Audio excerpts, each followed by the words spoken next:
선을 골라. 선을 보내야죠. 그렇죠. 쉽지 않은 일이에요. 하나 하자. 나 5개. 5개 준다고? 5개. 그러면 가성비가 없어.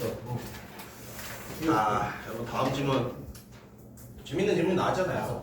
국제 정치. 안 줘. 네. 국제 정치 질문 한번 보겠습니다. 국경. 네. 그러니까요. 이 속도대로라면 충분히 3질문 할 수 있고. 그러게. 더 스피디하면 4질문 할 수 있을 것 같은데. 네. 한번 보겠습니다. 국제정치에 대한 질문이고요. 여러분들 수능특강은 39쪽 질문입니다. 역시 이 부분도 학교에서 가주셨다고 하길래 가져와 봤고요. 한번 또 전체적인 내용 또 간단하게 좀 살펴보도록 하겠습니다. 정치란 벌써 시작부터 정치에 대한 어떤 개념 정의를 하고 있네요. 뭐라고요? 권력을 사용해서 어떤 집단을 위한 공동의 결정을 내리는 것이다. 그렇지 않습니까? 우리는 혼자 살 수가 없잖아. 다 같이 살아야 되잖아. 그래서 이 나라, 이 시, 화성시, 요 전체적인 사람들이 어떤 방향으로 나아가야 하는가. 그러기 위해서 집단을 위한 결정, 집단을 위한 공동의 결정이라는 표현이 잘 어울리죠. 계속해서 보죠. 정치가 국가 간에 이루어지면 국제 정치라고 한다. 즉 정치에 국가 간이라는 뜻만 더하면은 국제 정치가 되는 겁니다. 간단하죠? 국제 정치는 국내 정치와 매우 유사하다. 이제 느낌 오시죠? 여기부터는 뭐가 소개되어 있어? 공통점이 소개되겠죠. 그럼 공통점에 대한 번호를 붙여보면서 한번 체크를 해보겠습니다.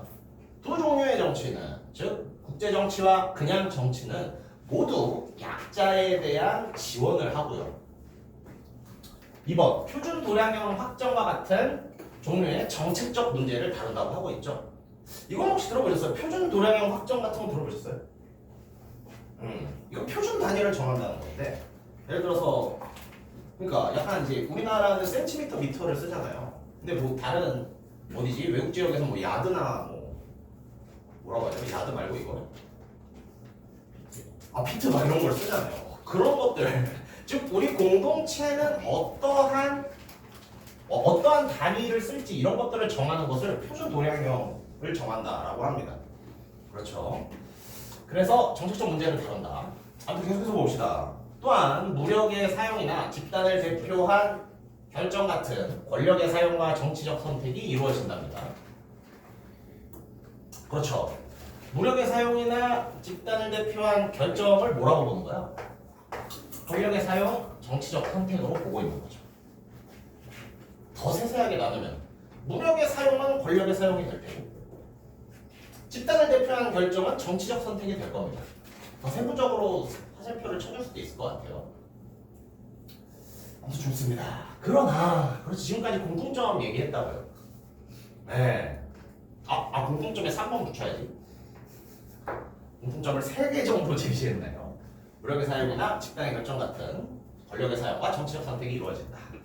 그러나 국제정치 몇 가지 점에서 국내 정치와 중요한 차이점을 갖는다. 이제부터는 국제정치와 국내 정치의 차이점이 서술될 겁니다. 문단을 바꾸고 있죠? 이 문단부터 한번 보죠. 먼저 국제정치는 중심적 권위가 부재한다. 차이점에 또 1번 한번 붙여볼까? 중심적 권위의 부재. 중심적 권위가 없다는 말이잖아. 야 그럼 국내 정치는 중심적 권위가 있다라는 말이잖아. 그렇게 한번 생각하면서 읽어볼까요? 국내 정치에서는 상반되는 입장을 가진 다양한 주체들의 문제를 확실히 해결할 수 있는 권위를 가진 중앙정부, 해결할 수 있는 권위를 가진 잠시만요. 다양한 주체들, 국내 정치에서는 상반된 입장을 가진 다양한 주체들은 문제를 확실히 해결할 수 있는 권위를 가진 중앙정부에 규정되어 있다. 자, 지금 차이점으로 제시됐던 게 뭐였죠? 중심적 권위가 없다. 그러면 국제 정치에는 없고 국내 정치는 있어야 되잖아. 즉 국내 정치에 있는 중심적 권위가 뭐야? 중앙정부라는 거죠. 즉 국내 정치에서는 중심적 권위를 가진 중앙정부 같은 거 존재하는 알겠습니다. 야만 돌게 하지 마라. 아니에요. 좋습니다. 아무튼 국내 정치에서는 권위를 가진 중앙정부가 있는 반면 국제 정치에서는 그런 게 없다라는 겁니다. 그렇죠. 그러니까 그러나로 소개되고 있겠죠. 그러나 국제 정치에서는 문제를 해결할 중심적 권위가 존재하지 않는다. 오케이, 차이점 하나. 세계 거의 모든 국가 회원으로 참여한 국제연합이라는 단체 하나가 나오네요. 국제연합은 정부가 국내에서 행할 만한 여러 가지 일들을 담당하는 국제기구이기는 하지만 국제기구예요. 근데 왜 만을 붙였을까? 국제기구긴 한데 일반적으로 생각하는 우리가 생각하는 무언가가 결여되어 있다라는 거겠지. 그 결여된 점을 한번 찾아봅시다. 결정을 강제한 자체적인 군대나 경찰력이 갖고 있지 않기 때문에 군대나 경찰력이 없어요. 근데 군대나 경찰력의 기능은 뭐예요? 결정을 강제할 수 있는 군대나 경찰력이라는 거죠. 그게 없어서 어때요? 한마디로 권위가 없는 겁니다. 그래서 어떻다? 회원국들의 자발적인 지원에만 의존해야 한다. 권위가 있다. 권위가 있는 중앙정부가 있으면 어떻죠? 자발적인 의사가 아니라 시키는 대로 따라야죠. 근데 그게 없어. 권위를 가진 중앙정부가 없어. 국제정치에서는. 유엔이 그런 거 아니에요? 유엔이 어떤 권위 있는 기구 아니에요? 유엔도 권위는 없어 보이죠. 왜? 자발적으로 의존하는 거에 의존할 수밖에 없대잖아요. 오케이. 의존해야 한다는 점에서 국내의 중앙정부가 이를 처리하는 방식으로 일을 할 수는 없다라고 제시되어 있습니다. 그럼 국내 중앙정부가 일을 처리하는 방식. 여기에 뭐가 들어있을까요? 권위 있는 방식이 되겠지.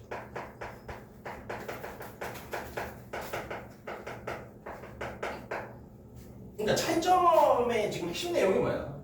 중심적 권위가 없어요. 유엔은요? 없어서 자발적으로 의존해야 돼요. 즉 중앙정부, 권위 있는 방식을 권위가 없기 때문에 쓸 수가 없어요. 라는 말을 지금 계속 하고 있는 거죠. 그래서 어떻다? 따라서 분쟁에 휘말리게 된 국가들은 궁극적으로는 협상을 통해서든 전쟁을 통해서든 그 분쟁을 스스로 해결해야만 합니다. 이 때문에 크고 강력한 국가들은 작은 국가들을 위협할 수 있고 작은 국가들은 보호를 받기 위해 동맹을 통해 강력한 국가들에게 의존해야 한다라고 나오고 있죠. 그쵸? 즉 지금 중심적 권위가 없어서 중심적 권위가 없기 때문에 큰 국가들은 뭘 할 수 있는 거예요? 강력한 국가들은 뭘 할 수 있는 거야? 위협할 수 있는 거죠.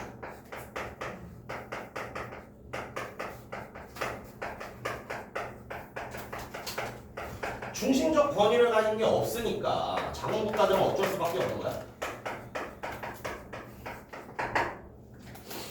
동맹을 통해 의존할 수밖에 없는 거죠. 즉 이것도 이 문단에서 계속 말하고 있는 중심적 권위가 없음으로 인해서 발현되는 양상 정도로 생각하면 되겠습니다. 이걸 사실 그동안은 좀 미국이 해왔어요. 네. 진짜 권위 있는 그런 게 아니라 미국이 제일 힘이 세니까 미국이 하면 좀 권위 있는 게 돼서 미국 말 막 미국 눈치 보고 그랬지. 근데 국제 정세에서 어떤 이제 뭐야 중국이라는 국가가 좀 성장을 하고 그러면서 미국도 이제 더 이상 뭐가 그런 권위를 안 부리게 됐죠. 그리고 그 권위를 부리는데 돈이 많이 들어요. 네. 세계 대장 노릇 하려면 돈이 많이 들어. 그러니까 미국도 실리주의를 택하면서 이제 슬슬 그냥 우리 거나 잘할래. 이러면서 이 상황, 이 문단의 상황이 요즘 더 조금 뭐랄까 잘 느껴지는 부분들이 있습니다. 아니 뭐 국제 정세 중요한가? 내년 입시제도가 가장 중요하지 않을까요? 그래도 여러분들까지는 입시제도가 안 바뀐 상태로 쓴 거잖아. 그러니까 내년에 끝내셔야 돼요. 내년에 끝내셔야 돼요라고 하지만 안심하라는 얘기는 아니에요. 근데 어차피 재수하면은 수시 아니라 정시할 거잖아. 정시는 바뀐 책에 1년 공부하면 충분해요. 안심하고 재수하란 말이 아닙니다. 그러니까 너무 그렇게 혹시 반드시 내야 될까 이런 식의 뭔가 이 과도한 압박감에 시달릴 필요는 없어요. 1년 하면은 왜냐면 나도 재수를 해봤으니까 그 과목 진짜 마음만 먹으면은 한 20바퀴도 돌리거든요. 네. 그럼 뭐 했어? 여러분들의 어떤 사탐이나 과탐이 좀 변하게 될 텐데 충분히 아마 재수하는 애 따라잡을 수 있을 겁니다. 재수하라는 말이 아닙니다. 너무 그렇게 쫄지는 마라. 예, 무슨 말하는지 모르겠다. 아무튼 계속해서 보죠. 다음 문단입니다. 아, 그렇지. 어디냐? 아, 미안합니다. 자, 그러면은 국제정치의 어떤 또 다른 국내 정치와 다른 차이점이 계속 제시되고 있는 것으로 보여요. 계속해서 어떤 차이점이다 기억해 주시면서 읽으면 좋을 것 같아요. 왜냐면 이 문단, 이 위의 문단의 시작이 어땠어? 이런 차이점을 가지고 있다 하면서 지금 두 문단째 이어지는 거죠. 그럼 그 차이점으로 생각할 만한 점은 뭐다? 도덕적 면이 경시되는 경향이라는 겁니다. 네. 도덕적 면이 경시된대요. 오케이. 국내 정치와 구분된다. 역시 구분점, 차이점이라고 볼 수 있죠. 국제 정치에서 한 국가의 지도자는 그 나라의 국민을 대리하여 국익을 위해 일한답니다. 자, 어느 상황에서요? 국제 정치 상황에서요. 지도자가 뭘 한다고요? 국익을 위해. 이게 가장 큰 목적이 되겠죠. 이거에 대한 부연 설명입니다. 뒤에 어떻게 이어지는지 봐요.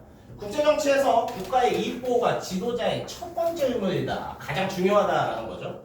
이에 비하면 다른 것의 중요성은 한참 뒤떨어질 수밖에 없다. 그러니까 국제정치를 생각하는 지도자는 뭐만 신경 쓰겠어요? 그렇지, 국익. 자기들 국민의 이익. 이러한 점에서 어떻다?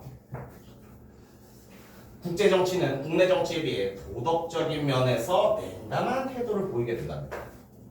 왜겠어요? 사실 국내 정치에서는 예를 들어 생각봐. 국내 정치에서 화성시 동탄의 이익만을 생각하는 지도자가 있다고 해볼까? 바로 순간 떨어질 거 아니에요. 다른 시 사람들이 안 뽑아줘서. 근데 어때요? 국제 정치에서 그런 게 없다는 거야. 그냥 우리나라의 이익만을 위해 최선을 다하겠다 하면은 이제 그게 받아들여진다는 거야. 그 과정에서 뭐가 희생된다고요? 도덕적인 면이 희생되는 경우가 있다라는 겁니다. 계속해서 보죠. 국내 사안에서 지도자가 행했다면 도덕적으로나 법적으로나 큰 문제가 되었을 정치적 활동들이 국내 정치에서는 면죄부를 받을 수 있는 것이다 라고 하고 있죠. 네.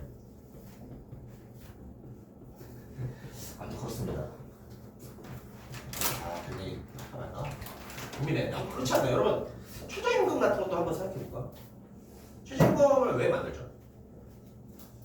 인간인 이상 1시간에 이 정도 이상은 받아야 존엄성이 유지된다잖아요. 그게 이제 국내 사람들한테 그걸 적용하는데 외국인 노동자는 그 반만 주겠다고 해봐. 그럼 사실 맞아. 인권적인 문제에서 문제가 있어요. 근데 외국인 노동자가 싸게 일하면 우리나라 이게 좋은 거 아닌가? 국제 정치에서는 이런 게 강조될 수 있다. 국내 정치에서 예를 들어서 그렇지 강원도민들은 최저임금을 반값으로 하겠습니다. 그러면 미친놈들 아니야. 도덕적인 문제가 있는 거 아니야. 부딪힐 테지만 국제정치에서 흑인들은 최저임금 낮추겠습니다 하면은 하는 사람들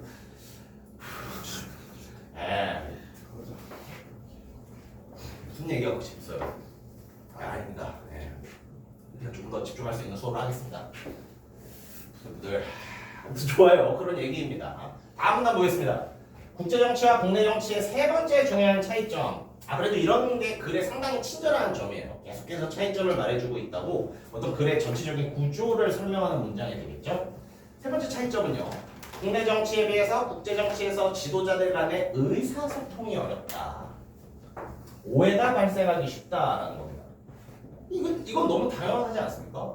국내 정치 상황에서는 둘 다 같은 한국말을 쓸 거 아니야. 좀 다 같은 뭔가 문화와 역사를 공유할 거 아니야.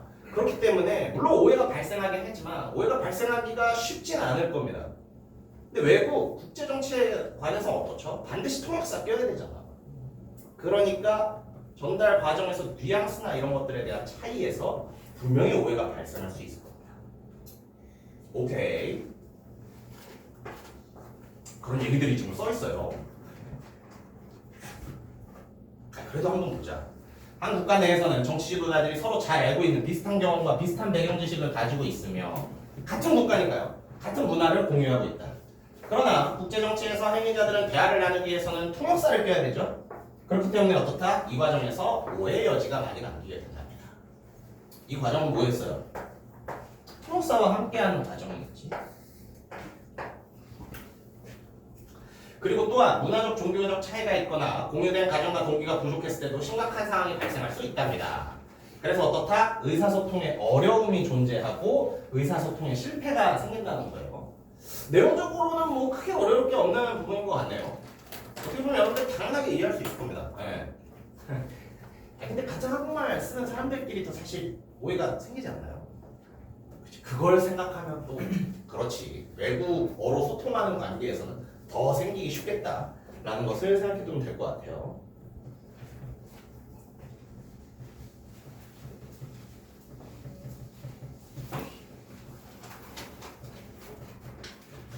봅시다. 다음 문단이죠. 이상과 같은 국제정치 환경에서는 이상과 같은 국제정치 환경은 뭐였어요? 차이점 1, 2, 3이겠지.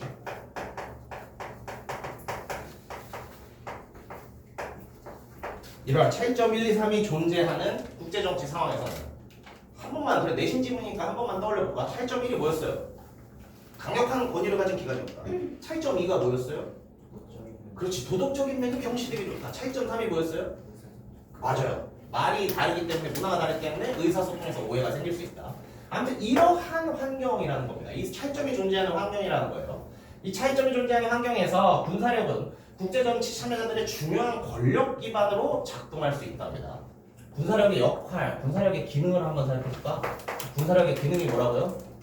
중요한 권력 기반이 된다. 국제정치에서의 전반적인 권력 관계를 결정한다. 이건 어떤 군사력의 기능이라고 생각하면 가장 좋을 것 같아요. 군사력이 무슨 기능을 한다? 권력 기반이 되면서 권력 관계를 결정한답니다.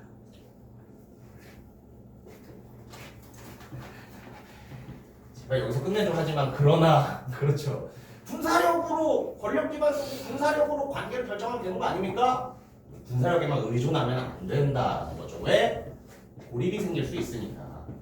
즉 군사력에만 의존할 경우 고립이라는 상황을 자초할 수 있고, 그래서 우리는 어떻게 해야 된다? 뭘 더 신경 써야 된다? 이와 더불어 국제사회의 건설적인 이론, 잘 봐요.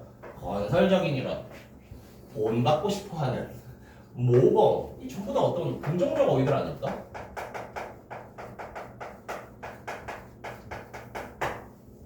건설적, 본받고 싶어, 모범, 이런 평판, 즉 긍정적 이미지를 앞세운 이런 평판을 뭐라고 한다? 소프트 파워라고 정의하고 있네요. 소프트 파워, 이거 소프트 파워 더 중요하다. 자, 그럼 국제관계에서 어떤 영향력을 미치는 요소들을 지금까지 나온 요소들을 나열하라 한다면요. 군사력 그리고 소프트 파워 이렇게 말할 수 있겠지.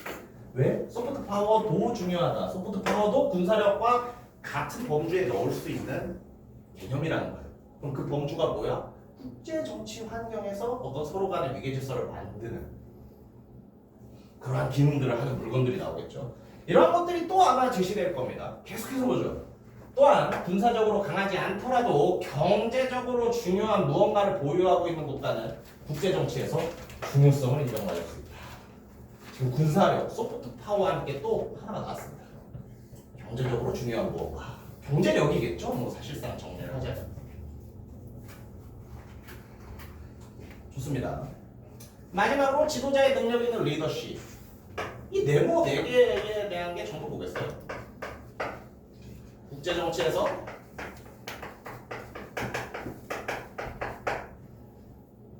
어떤 비중, 중요성, 관계를 설정하는 요소들이 되겠죠.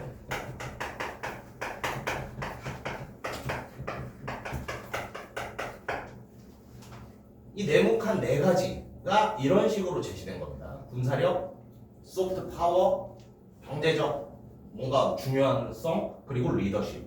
이런 것들이 다 뭐다? 국제정치에서 한 나라가 가지는 비중이나 중요성이나 다른 나라와의 관계를 설정하는 요소들이라는 겁니다. 4개 딱 좋잖아. 여기 뭐 말도 안 되는 거 하나 넣어서 문제 만들고 싶지 않아. 그렇죠. 잘 기억해 두세요. 좋습니다. 다음 문단으로 넘어가겠네요. 한편 국제 정치에서 공통의 목표를 조정할 수 있는 중심적 권위가 부재한 상황. 이거 뭐였어요? 차이점 1이었지?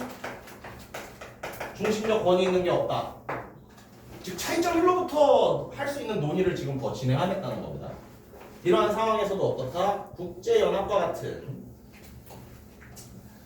국제체제가 특정한 공통의 목표를 향해 작동할 수 있다고 보기도 한다. 즉 차이점 1의 상황입니다. 어떤 권위가 지금 권위 있는 기관이 부재한 상태에서도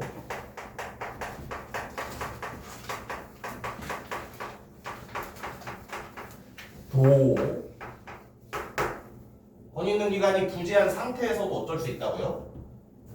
공통의 목표를 향해 나아갈 수 있답니다. 그러니까요. 원래 이게 있어야만 가능할 것 같잖아. 강력한 어떤 권위가 있는 그냥 그 국내 정치를 생각해봐요. 사람들이 합의하게 만들려면 공통의 목표를 향해 가려면 권위 있는 정부가 우리 이거를 향해 갑시다 하고 지침을 설정해 줘야 되잖아. 근데 국제 정치에서는 그 권위 있는 정부 같은 게 없다라고 했단 말이죠. 그럼에도 어떻게 할 수 있다? 공통의 목표를 향해 나아갈 수 있는 상태가 생길 수 있다고 본다는 거예요. 그러면은 이게 무엇이 이것을 가능하게 할까에 대한 생각을 해봐야 됩니다. 그를 통해서 제시된 예시가 하나 뭐죠? 바로 레짐 이론이 되는 겁니다. 레짐. 그렇지, 레짐. 좋아요. 레짐 이론에 따르면 국가와 다른 국제적 행위단을 간의 권력 관계를 넘어서 그렇지, 권력 관계만으로 설명할 수 없어. 권력 관계 이상의 무엇이 지금 존재하는 거예요. 권력 관계를 넘어서 구성원의 행태를 교정하는 국제적 공동체 내의 가치와 원칙의 집합인 레짐이 나타날 수 있다. 레짐에 대한 용어 설명이 굉장히 길죠. 간단하게 보면 어때요?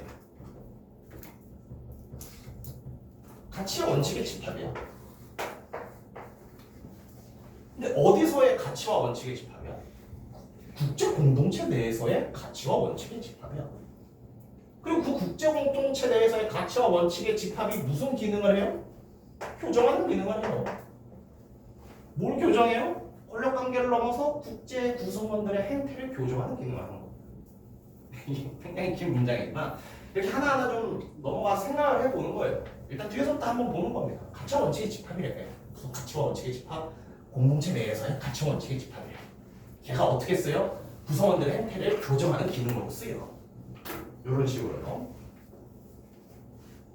계속해서 보죠. 레짐이다 라는 새로운 용어가 나왔습니다. 국가들은 개별적인 이익을 고려해서 움직일 뿐만 아니라 공동선에 대한 공유된 비전에 대해서도 움직일 수 있다는 것이다. 자, 그러면 이거 어떻게 해야 돼요? 이게 일반적인 생각 아닙니까? 권위 있는 기관이 없으니까 자기 이익을 우선한다 그랬잖아요. 그러니까 국가들이 개별적인 이익을 고려해서 움직여. 이게 일반적인 생각일 거야. 근데 개별적인 이익, 자신들의 이익, 국익을 위해서 움직이는 게 아니라 공통된 것으로도 움직일 수 있다고? 이게 바로 레짐으로 인해서 레짐이 설명하는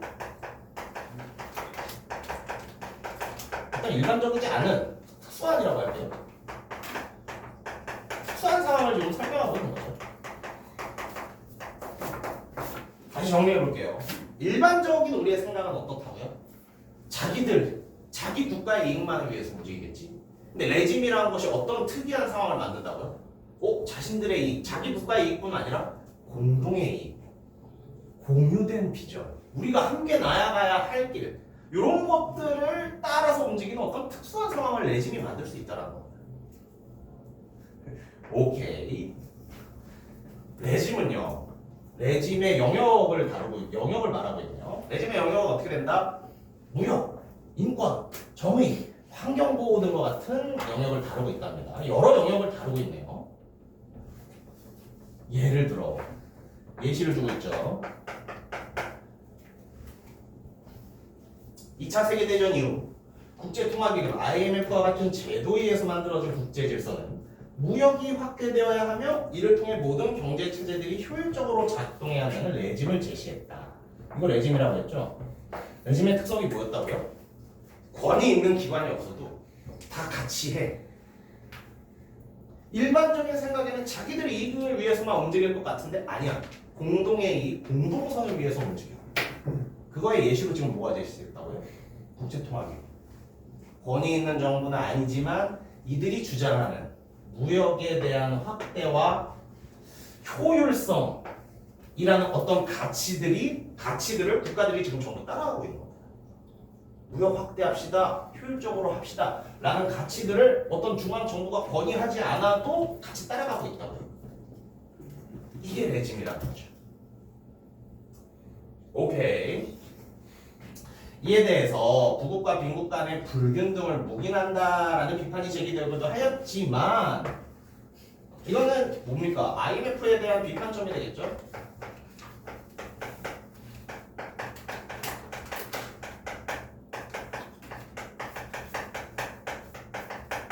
그러니까 레지임을 굉장히 긍정적인 것으로 묘사했잖아. 권위 있는 정부가 없어도 개인의 이익만 따질 것 같아도 공동을 위해 움직여. 그게 레짐이야. 자, IMF 봤지? IMF가 그렇게 권위를 부리지 않아도 사람들은 무역 확대와 효율성이라는 가치를 위해서, 그런 공통의 가치를 위해서 함께 움직여. 좋은 얘기만 했잖아요. 여기서 한번 단점 꺾어주는 거예요. 비록 이 레짐은 부국과 빈국, 부자 나라와 가난한 나라죠. 부자 나라와 가난한 나라 간의 불균등을 묵인한다. 묵인한다 이 뜻은 뭐죠? 그렇지, 조용히 침묵하고 있는 거야. 불균등, 이 부자 나라 가난한 나라 간의 불균등을 어떻게 보면 인식하고는 있지만 그냥 조용히 침묵하고 있다라는 게 묵인한다라는 비판이 있거든요. 아무튼 이 뉘앙스 잘 알아주시고요. 중요한 것은 자체의 권력을 가진 가치의 집합이 존재했다는 겁니다. 자체의 권력을 가진 가치의 집합. 자체의 권력을 가진 가치의 집합.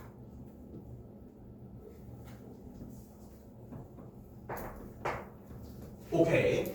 자체의 권력을 가진 가치의 집합이 존재했다는 점과 그 가치의 집합이 국가들이 속한 권력 관계를 넘어 어떻게 행동할 수 있는가에 대한 영향을 주었다는 점이다 라면서 글이 끝나고 있네요. 오케이. 그래서 이제 글 마지막에 레짐에 대한 이 이미지를 여러분들이 확실하게 성립하는 게 가장 중요할 것 같아요. 예. 그래서 레짐 한 번만 더 설명하자면 어떻다고요? 우리들 일반적인 생각은 뭐야? 국제정치 개판이지, 자기들 이익만을 위해 움직일 거야. 그리고 실제로 어때요? 권위 있는 기관도 없으니까 다 자기들 마음대로 할 거야. 이게 우리의 일반적인 생각이라고. 근데 레짐이론은 뭘 설명한다고요? 아니, 그렇진 않아. 어떤 우리가 공통적으로 중요하게 여기는 가치와 공통적으로 어떤 추구해야 할 것이 있으면은 국가들이 권력 관계에 의존하지 않고서도 거기에 따라가 라는 게 바로 레짐의 내용이었죠. 오케이. 그런 내용이었습니다. 아, 좋아요. 문제 한번 볼까요?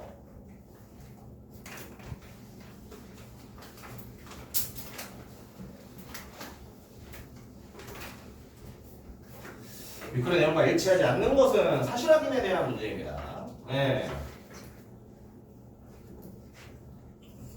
1번 어때요? 국제정치에서 참여자들의 전반적인 권력을 격제하는 주요 기반이 되는 것은 경제력이다. 벌써 화가 나지 않나요? 일단 어땠어? 이러한 것들을 고려하는 요소가 4가지 제시되기도 하였고 이 경제력 자체에 대한 설명과 어울리지 않아요. 전반적인 권력 결정 주요 기반? 이거 뭐에 대한 설명인지 혹시 기억납니까? 맞아, 이거는 군사력에 대해 더 핵심적인 얘기였어. 그렇기 때문에 잘못되었다. 이런 식의 세부 내용이 나올 수가 있습니다. 여러분들 잘 기억해 주시면 좋을 것 같고. 그럼 이 나머지 선지들 한번 지금 쓱 스캔해 볼까?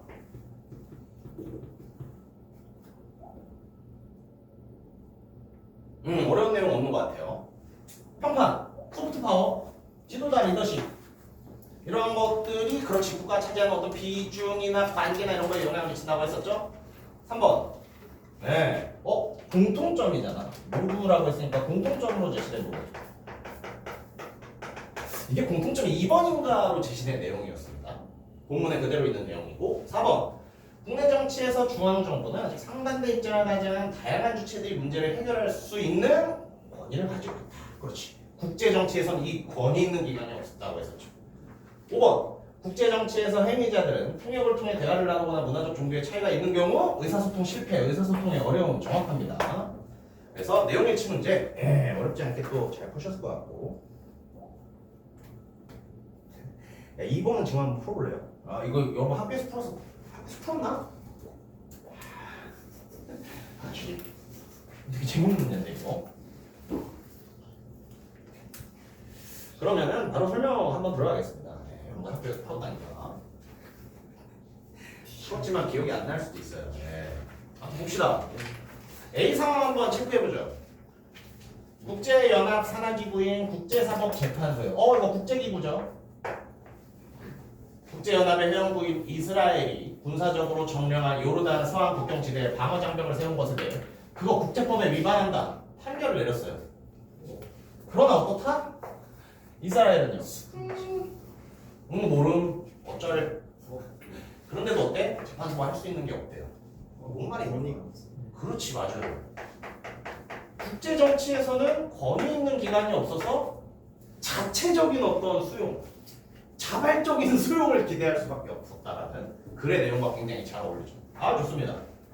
B번 내용 볼까? 2차 세계대전에서 미국 대통령 트루먼은 일본의 원작 폭탄을 투하함으로써 수십만 명의 민간인을 죽였답니다. 이게 뭐 사실 반일 감정을 가진 사람들한테는 되게 좋은 일이지 할 수도 있는데 이제 그거를 살짝 벗겨놓고 보면은 어쨌든 대량의 어떤 사람이 죽은 사건입니다.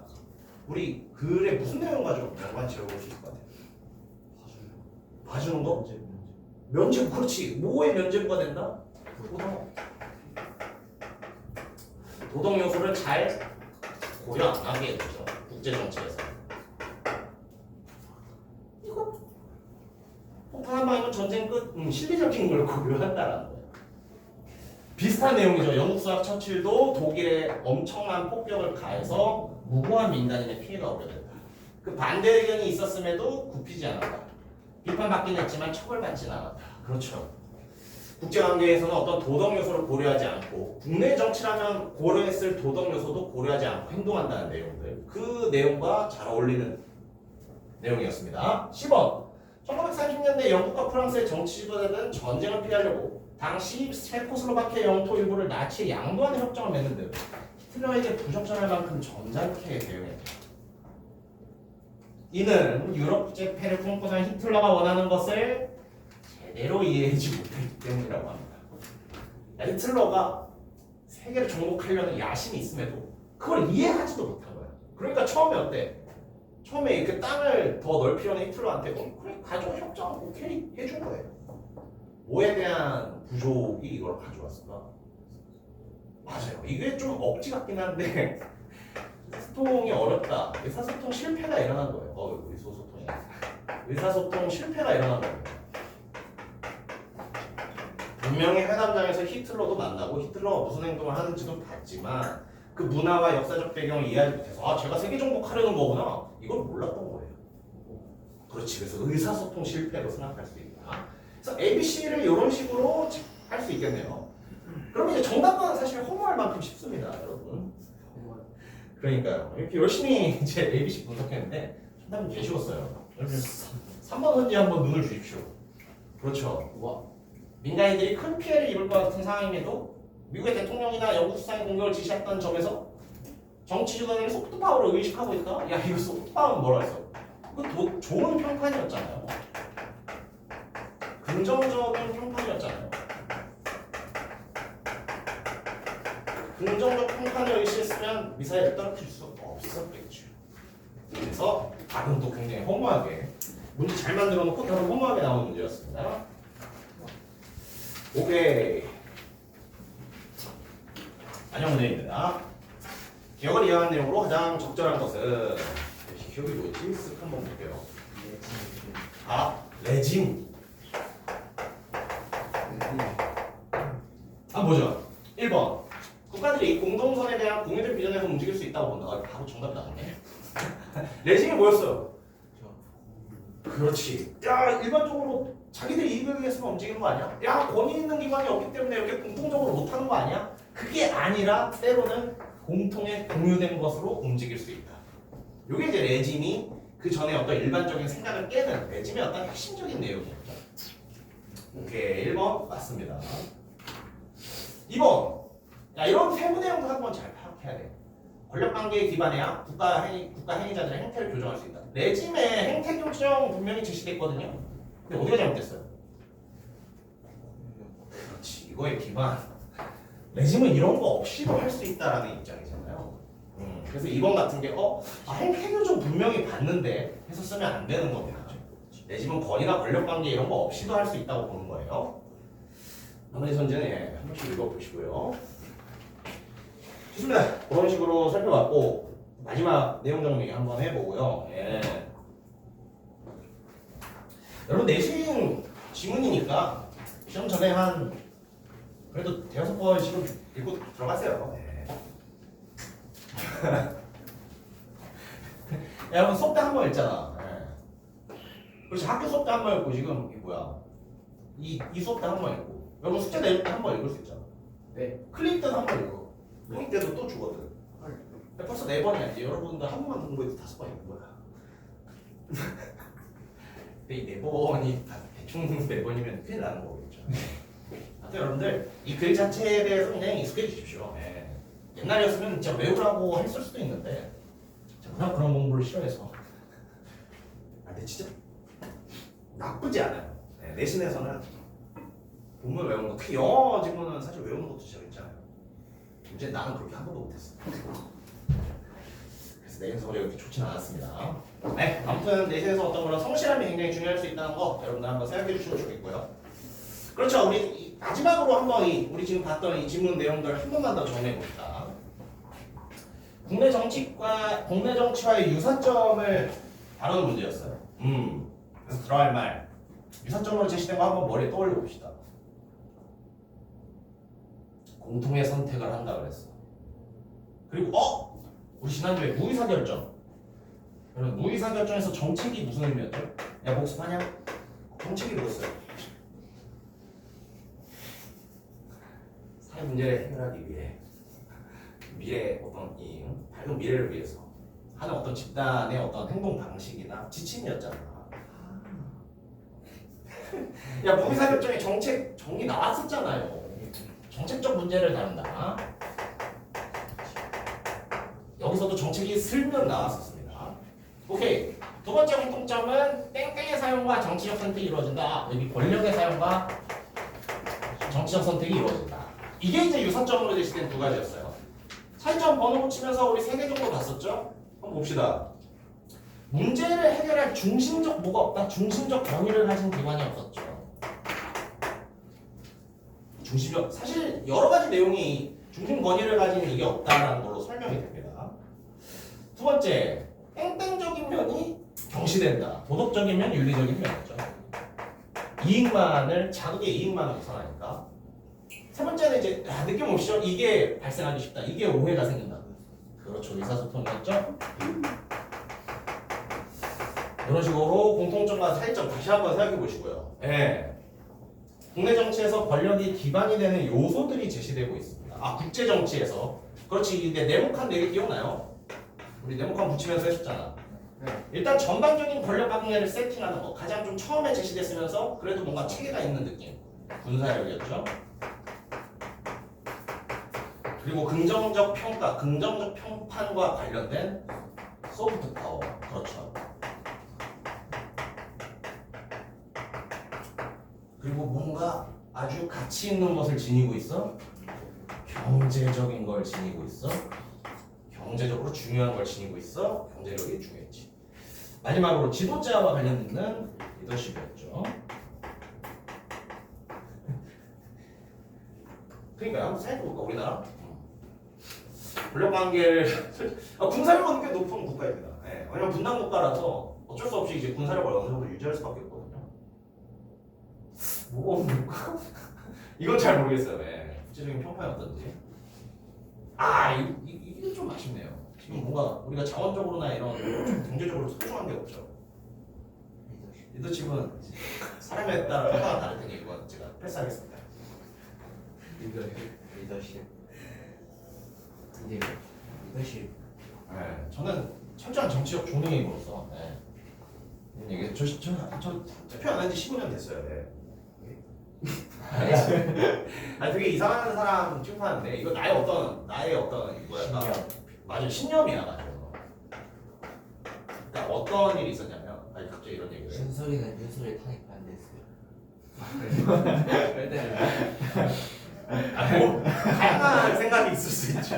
여기서 반탄을 아무튼 모르겠구만. 잠깐만. 내 결과 정치인 이름들 중요한데. 왜냐면은 진짜 그렇죠. 저 이제 떴을 때. 성남이라는 곳이 고향이거든요. 아 이거 에라이 그게 아니라 소리를 빵이야. 아니라고.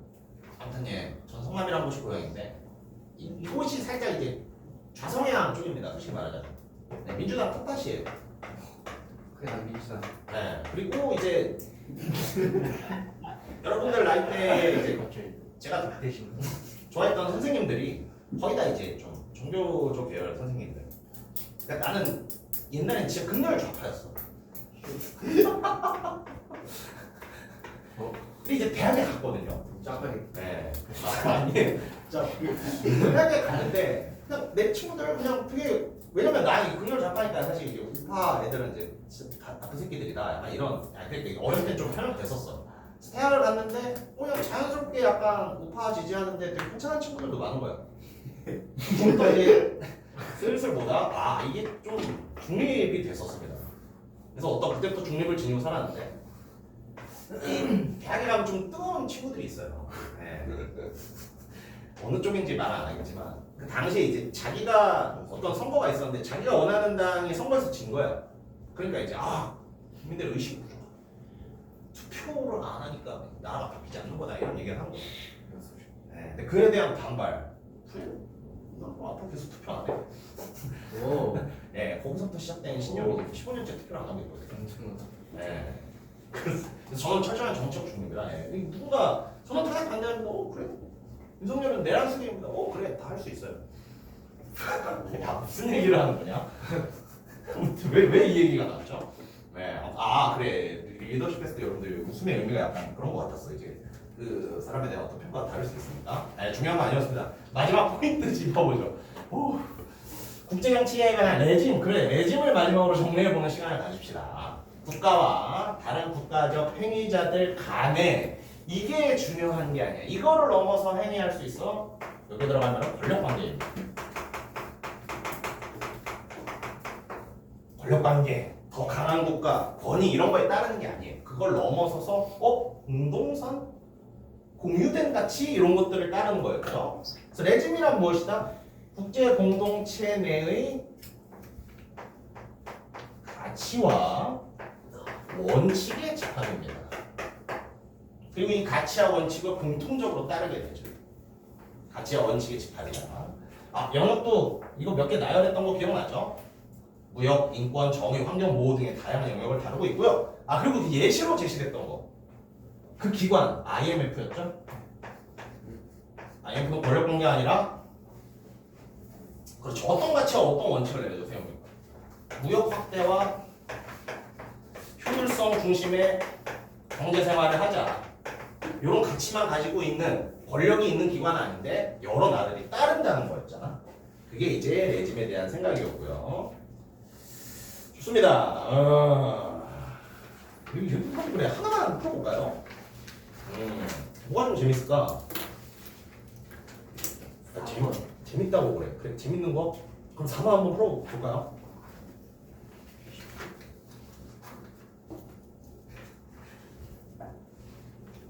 재밌는 5번이 있었는데 아쉽. 5번.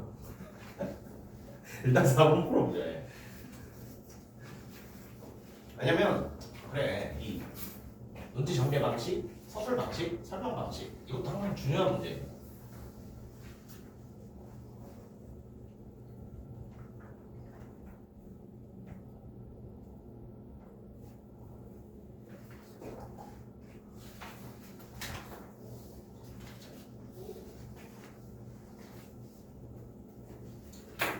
국제 정치에 대한 이해. 4번째 정답은요? 3번. 3번 맞습니다. 그렇죠. 레짐에서 좀 많이 나왔었어. 설명 대상의 개념을 정확히 정의했다. 그래, 레짐의 개념을 정의하고 그 특징들, 예시 IMF를 통해서 설명하는 부분들 제시되어 있었죠. 그래서 3번 같은 게 일글의 설명 방식의 특징으로 적절하다 볼 수 있고요. 야, 1번 같은 거 어때? 1번 같은 건 되게 손이 가기 좋긴 해. 잘 가요. 일반적인 통념을 비판적으로 고찰했다. 좋은 말 같잖아. 근데 이게 무슨 말이에요? 나쁘게 봐. 아직 우리의 어떤 일반적인 생각이 있으면 그거에 대해서 비판이 있어야 되거든요. 근데 그런 게 없었습니다. 그리고 대상에 대한 올바른 인식 촉구? 이건 어떤 요구잖아요. 이런 올바른 인식을 가집시다. 역시 이러한 부분도 찾아볼 수가 없었죠. 네. 좋습니다. 그리고 나머지 문제들은 역시 숙제다. 아 그리고 이 문제들 클리닉 때 가져와서 질문하셔도 되거든요. 아무도 질문 안 하면 숙제 검사하겠다. 아니 숙제 잘하고 있죠. 네. 좋아요. 네, 그렇게 해서 우리 두 질문과 관련 문제 딱 하나 풀어보긴 했고요, 여러분들. 그럼 또, 그렇죠. 저희 이제 4시까지 쉬었다가 4시에 마지막 질문 한번 보도록 하겠습니다. 4시 4시요.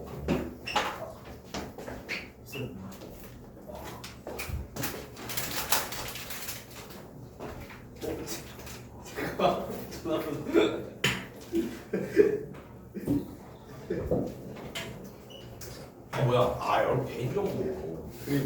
왜 여기서?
근데 이 시험 진짜 한 3주 정도 남은 거 아니에요?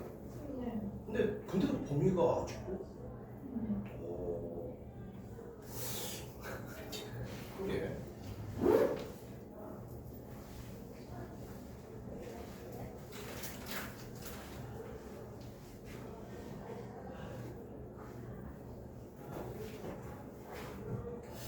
여러분들도 좀 어렵겠네요. 나야 거기에 집중해서 좀 할 텐데. 네, 근데 항상 이게 아 그래요? 다 그러니까 내일 들어있는 그 줄로 네. 알려주시는 아, 그 다음 그렇지. 일요일로 시작하면 이번 주. 월요일을 다음 주로 보면 다음 주. 네. 알겠습니다. 이게 내년 수업이었으면 제가 좀 좋았을 수도 있어요. 왜냐면은 수능특강 지문 연계해서 수능이 나오거든요. 여러분들 올해 수능을 되게 편하게 볼 수도 있었는데. 왜냐면 여기 지문 다는 아니지만 그래도 꽤 많이 봤으니까. 네. 요즘 독서 지문 같은 거 보면 진짜 연계가 꽤 많이 되거든요. 난 예를 들어서 수능에 글이 5문단짜리 글이 나오면 한 반 문단, 2분의 1 문단 정도는 그냥 수능특강 내용이에요. 되게 편하게 읽을 수 있어서. 그게 선생님이 고3한테 이런 수업을 하셨으면 참 좋았을 텐데. 좋아요.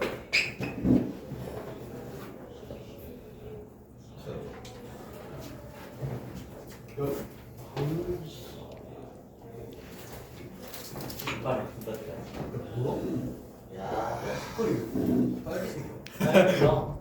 빨리 좀 줘. 진짜 떨린다. 이거 뭐야? 아베 초콜릿. 이거 뭐? 줘봐. 쉬면 다. 이렇게 먹어. 예, 여러분 또 슬슬 시작해야죠. 예. 네. 좋습니다. 마지막 질문일 테고요. 그럼 여러분들 혹시 수업 한 주 하면 보통 몇 질문 나와요? 한 줄. 네, 그러니까 학교에서 한 주 정도 하면 두 개분. 두 질문 정도 어떻게 해? 나와? 두세요. 한두 개, 한두 개. 한두 개였지. 많이 하면 세 개고. 그럼 어쨌든 범위는 거의 다 오게 맞겠네. 풀라고 시키는 것까지 합치면 세 개. 그러니까 수업 안 하고 그냥 풀라고 하는 것만 도 있어요. 네. 그 수행이에요. 아, 그건 또 수행으로 내신다고? 약간 포트폴리오 느낌. 그거 재밌는 시스템이네. 예, 아무튼 오늘의 어떤 산 같은 질문 관세일 겁니다. 근데 이것도 그렇게 어려운 질문이 아니에요. 예, 오늘 질문들이 막 그렇게 좀 진짜 제일맞은 질문들이 없어요. 관세, 그래. 이 맞아. 이런 거 재밌어하는 분들도 계시죠. 왜냐면 이해해서 계산하는 문제들이 좀 출제가 되니까. 그러면 한번 또 관세 내용, 여러분들 수능특강은 실제로 139페이지에 있는 내용이고요. 그러니까 여러분들도 다 교재 수능특강 있을 거 아니야. 예. 그렇죠. 그걸로도 한 번 더 복습해 보시라고 좀 페이지를 알려드리고 있습니다. 아무튼 보죠. 관세. 혹시 뭐 뉴스 많이 보는 사람 있나? 최근에 관세가 좀 핫 이슈 된 거 알고 있어요? 네. 그렇지. 우리랑 그렇지. 럼프 형이 갑자기 그냥 너 관세 몇 프로 막 때렸잖아요. 네. 네, 그래서 그 관세 또 핫한 이슈이긴 해요. 한번 살펴봅시다. 관세에 대해서 역시 개념 정의를 내려주고 있어요. 국가의 과세권에 의해서 수입품에 의해 강제적으로 부과되는 세금입니다. 즉 관세는 세금이에요. 조금 더 살펴보면은 국가의 과세권. 그럼 보통 이런 땡땡권이라고 붙은 거 있으면 이거 권리라고 생각하시면 돼요. 네, 국가의 권리입니다. 과세를 거둘 수 있는 권리가 있는 거야. 그 권리에 기반하여 나오는 것이 과세라고 생각하면 돼요. 관세라고 생각하면 되고요. 아무튼 어떻다? 수입품에 강제적으로 부과되는 특징이 있네요. 관세란 뭐다? 국가가 가지고 있는 과세권이라는 권리에 의해서 수입된 물건에 강제적으로 부과되는 세금이랍니다. 여러 가지 성격이 제시되어 있죠. 오케이, 다음 문장 보겠습니다. 관세 수입은 국고에 귀속된다. 이 국고에 귀속된다라는 말은 뭐죠? 국가 재산이 늘어난다는 말입니다. 국가 공고에 귀속된다는 말이에요. 그렇겠죠. 이거는 한마디로 창조 경제잖아요. 이게 말이 이상한데 같이 창출을 하는 거잖아요. 그냥 너 우리한테 수입품 팔려면 너네 우리나라한테 수출하려면 요거 더 내라 하는 느낌의 세금이니까 그렇지. 국가의 재산이 늘어난다. 이렇게 생각하시면 됩니다. 국고에 귀속된다.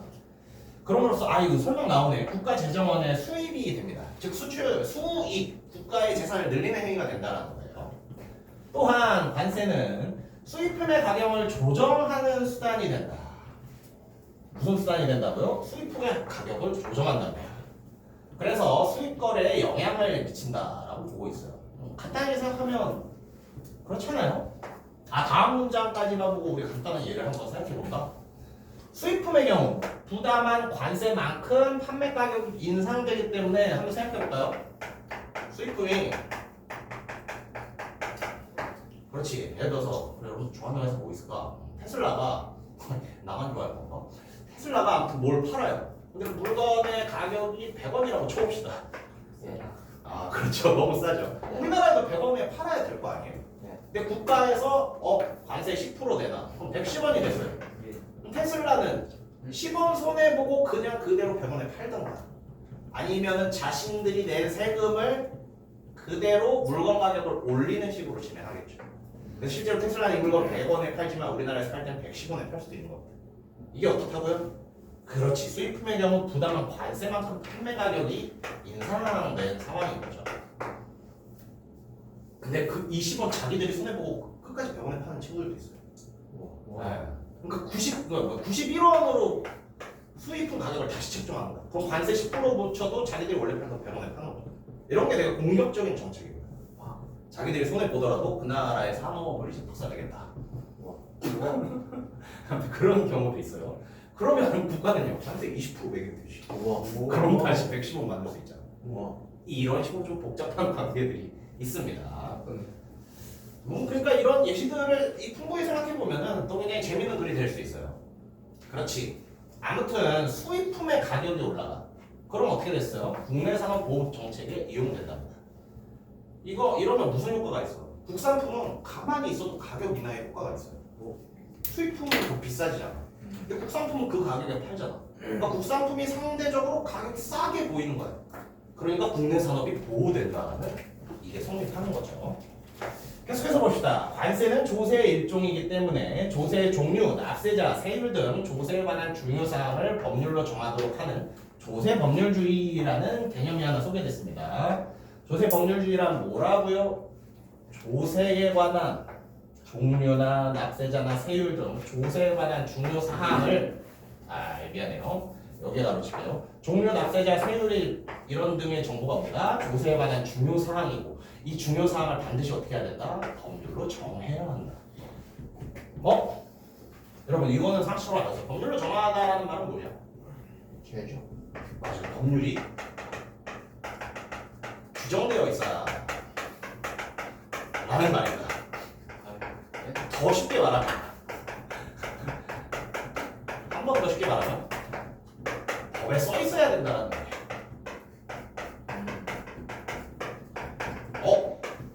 여러분들 이번 주에 푼 모의고사 질문 과징금 법률 유보 원칙 뭐예요? 기억날 듯만 듯하죠. 처벌 대신에. 그렇지.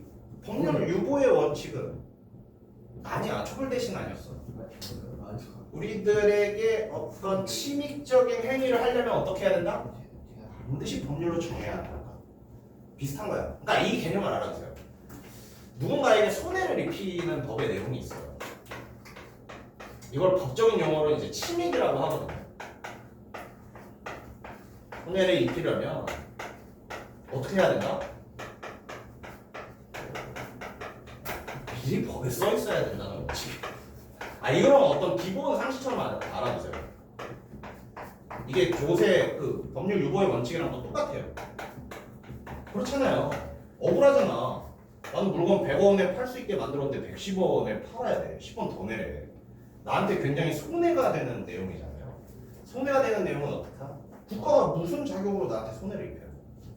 그러니까 나한테 손해를 입히려면 벌써 법으로 미리 써놔서 만들어놔야 한다는 이런 원칙.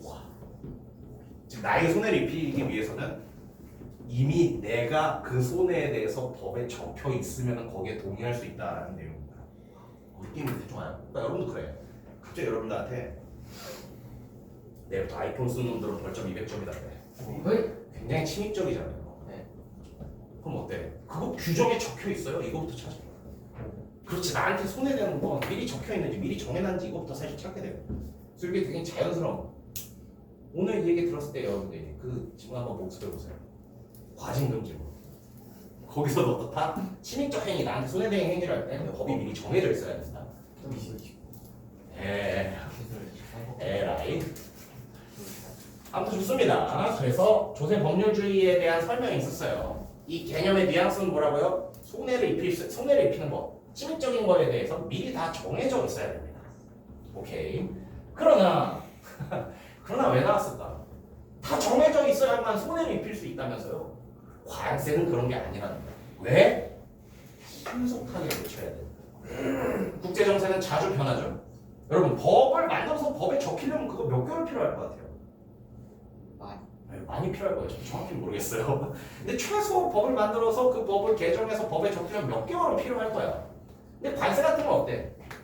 국내외 정세가 자주 빠르게 변하잖아요. 그러니까 이 조세 법률주의를 완벽히 지키기가 어렵다는 거야. 신속하게 대응해야 되는데 언제 법을 개정하고 언제 법에 다시 적어놓겠어요. 그래서 어떻게 한다? 그렇지. 신속하게 대처해야 한다는 점 첫 번째 이유. 그렇지. 여기서는 또 법률만 영향을 미치는 건 아닙니다. 협정으로도 법률 같은 걸 만들어낼 수 있어요. 다른 외국과의 협정을 통한 제약을 받는다는 점. 이 두 가지 점 때문에 어떻다고요? 조세법률주의가 엄격하게 적용되지 않는다는 겁니다. 그럼 어떻게 되겠어요? 이게 원칙인 거겠지. 조세법률주의의 적용이 원칙이라면 이건 어떤 실제 현실이 되겠죠. 당연히 법에 적혀 있어야 하지만 국제정세는 자주 변해요. 그리고 법의 내용뿐만 아니라 국가 간 협정으로도 그 내용을 바꿀 수 있어. 그러니까 어때? 조세법률주의는 엄격하게 적용되지 않아. 요 논리구조입니다. 좋습니다. 그래서 어떻게 한다고요? 관세는 법률로서 일정한 조건을 정하고 그 조건의 범위 내에서 시행령으로 관세율을 변경한다고 합니다. 한마디로 법률로 정하는 건 어떤 거예요?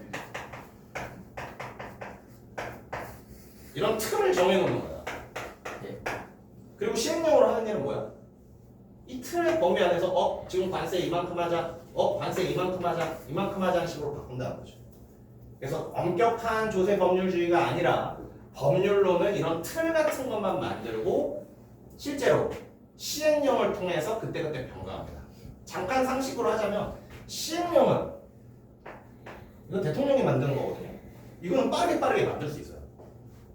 법률을 만들려면 절차가 엄청 복잡하지만 시행령은 바로 다음 날부터도 실행할 수 있습니다. 그래서 어떻다? 법률로는 틀만 만들고 시행령으로 그때그때 변경 대응을 한다라는 요 내용이었습니다. 다음 문단 보겠습니다. 관세는 수입품의 가격 또는 수량을 과세 표준으로 하여 부과한다. 과세 표준이 뭔데요? 과세 표준에 대한 설명은 끝까지 안 나옵니다. 네, 여러분 과세 표준이 뭐죠? 한마디로 기준이라고 생각하면 돼요. 정확히는 세금 산정 기준이라고 생각하면 돼요. 과세 표준이라는 건 세금 산정 기준입니다. 근데 좀 아쉬운 게 과세 표준에 대한 정의도 한번 내려줬어야 돼. 근데 이 글에서는 그냥 계속 과세 표준이라고 쓰고 있어요. 근데 과세 표준은 뭐다? 세금 산정의 기준을 말합니다. 오케이. 아무튼 세금 산정의 기준으로 뭘 쓰는 거예요? 한마디로 가격을 쓰거나 수량을 쓴다는 거죠. 이게 기준이 된다는 거죠. 즉 가격 보고 세금을 산정하겠다. 수량을 보고 세금을 산정하겠다. 가격을 기준으로 세금을 산정하겠다. 수량을 기준으로 세금을 산정하겠다. 이 말이 가격 수량을 과세 표준으로 한다라는 말과 똑같은 말이 되는 겁니다. 오케이. 가격을 과세 표준으로. 과세 표준이 뭐라고요? 기준 잡는 거라고 그랬죠? 즉 가격을 세금 기준으로 잡으면 우리는 그걸 뭐라고 한다고요? 종가세. 종가세에 대한 개념이 제시되었습니다. 종가세는 어떤 것이다? 가격을 기준으로 한다. 오케이. 수량을 기준으로 잡으면 그것이 바로 종량세. 그래서 종가세와 종량세에 대한 개념 두 개가 설명되었습니다. 이제 둘 중에 하나 잡아서 더 구체적으로 설명하겠죠? 실제로 그렇습니다. 종가세에 대한 구체적인 설명이 이어져요. 어디 어떤 설명을 하고 있는지 봅시다. 가장 일반적인 관세율의 형태예요. 일반적이란 말은 뭐예요? 자주 쓰는 거. 우리가 생각하면 그걸로 세금 매기는 거 아니야? 자연스러운 거. 아무튼 종가세가 일반적이고 근원적인 어떤 과세 표준이 됩니다. 계속해서 보죠. 가장 일반적인 관세율의 형태다. 과세 표준이 되는 가격. 과세 표준은 기준이라고 그랬죠. 즉 기준이 되는 가격. 즉 과세 가격에 과세 가격에 대한 용어도 한번 정의된 겁니다. 과세 표준, 기준이 되는 가격을 과세 가격이라고 하네요. 과세 가격에 백분율로 표시된 관세율을 곱하여 관세액을 산출한다. 초딩 같은 계산 해볼까? 자 여러분, 과세 가격 100원이에요. 관세율 5%입니다. 쌤은 얼마예요? 관세액 얼마예요? 5원. 5원 맞습니다. 그럼 이 실제로 판매하는 사람은 얼마에 판다고요? 105원에 팔거든요. 우와. 자기들이 5원에 손해를 입으면 안 됩니다. 그러니까 수입품은 더 비싸게, 그러니까 국내산 없고 여기까지 쭉 계속 생각하시면 돼요. 좋습니다. 이런 간단한 계산. 종량세는요. 아까 종량세는 뭐라 그랬지? 양을 기준으로 한다 그랬죠? 양을 기준으로 어떻게 하는지 한번 봅시다. 종량세는 수입품의 가격이나 품질, 가격 품질 관계없이 가격과 품질은 기준이 아니라는 말이죠. 가격과 품질을 기준으로 하는 게 아닙니다. 뭘 기준으로 한다고요? 수량을 과세 표준으로 한다.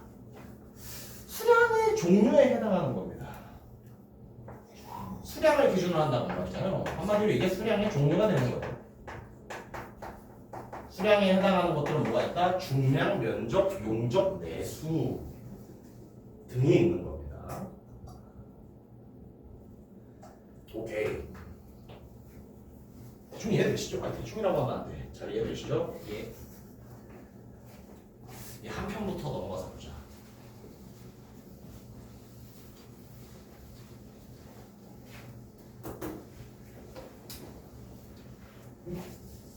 한편 여기부터 보겠습니다. 한편 종가세와 종량세 중 어느 하나를 선택하는 것이다. 하나를 선택해서 부과하는 것을 뭐라고 한다? 선택과세라고 한답니다. 즉 선택과세는 종가세와 종량세 둘 다 부과, 둘 다 계산한 다음에 둘 중에 하나를 선택하는 것 같아요. 적어줄까? 하나를 선택한다는 건 둘 다 계산하고 하나 선택이 되겠죠.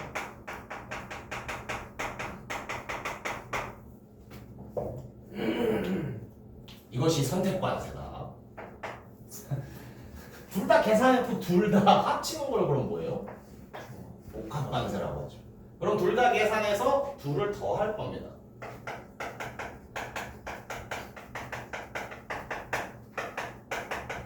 둘을 더함. 이것이 바로 복합관세가 되겠죠.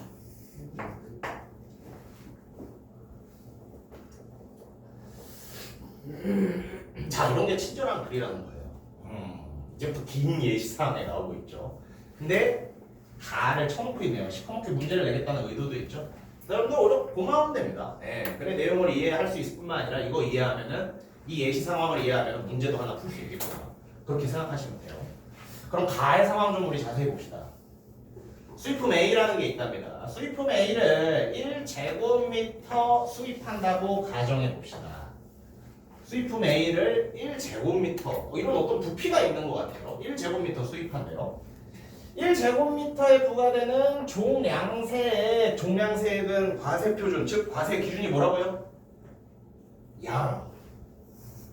그리고 그 양으로 제시됐던 게 뭐였죠? 부피 면적 등이 있었지. 그렇지. 이거 부피 면적으로 계산하는 거야. 그래서 어떻게 한다? 제곱미터당 200원의 과세를 매기겠답니다. 오케이? 네.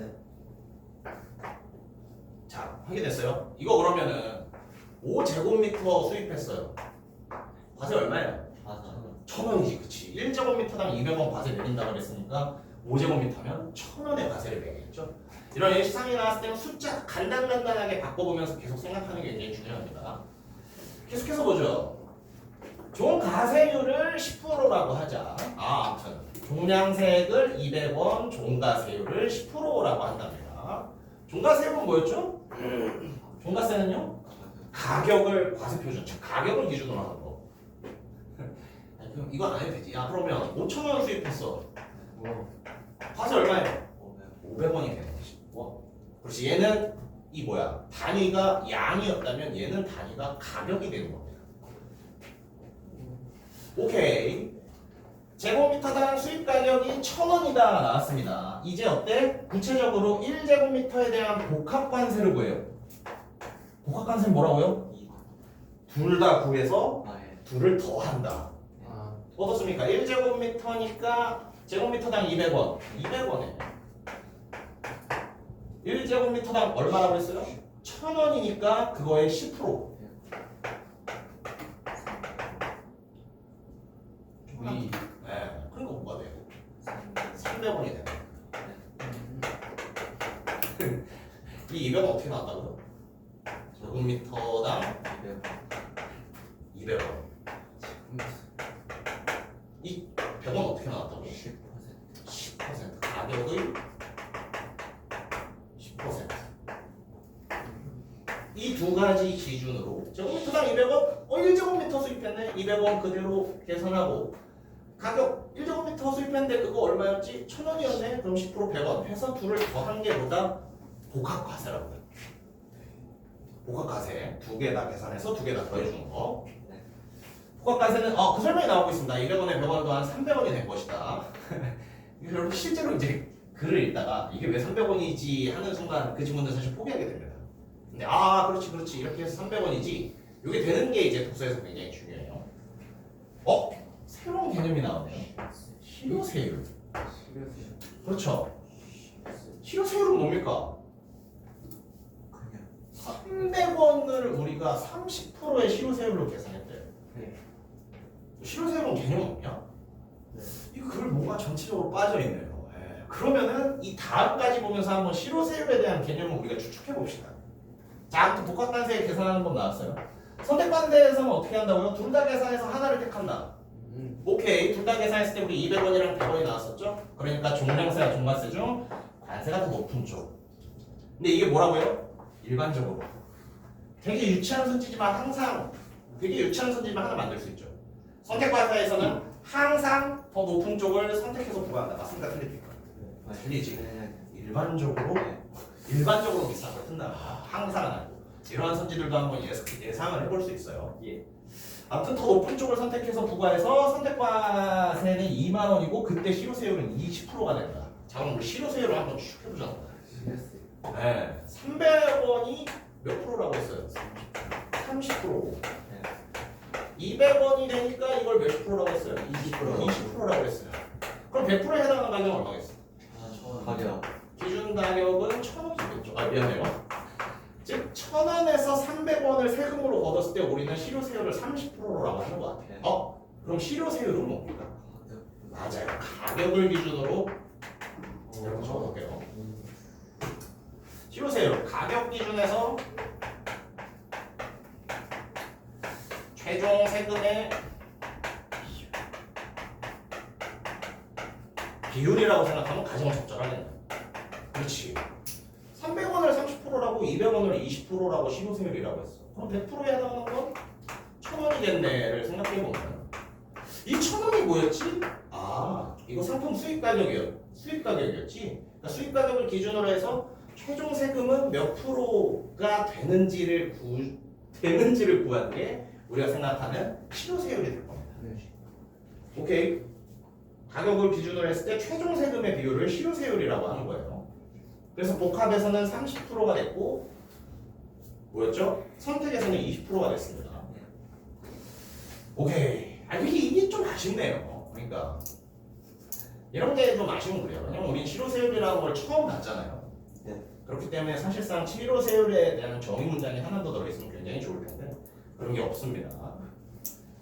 자, 여기서 이제 살짝 또 응용이 들어갔습니다. 어때요? 제곱미터당 수입가격이 3,000원이래요. 그럼 거기에 대해서 1제곱미터를 수입했답니다.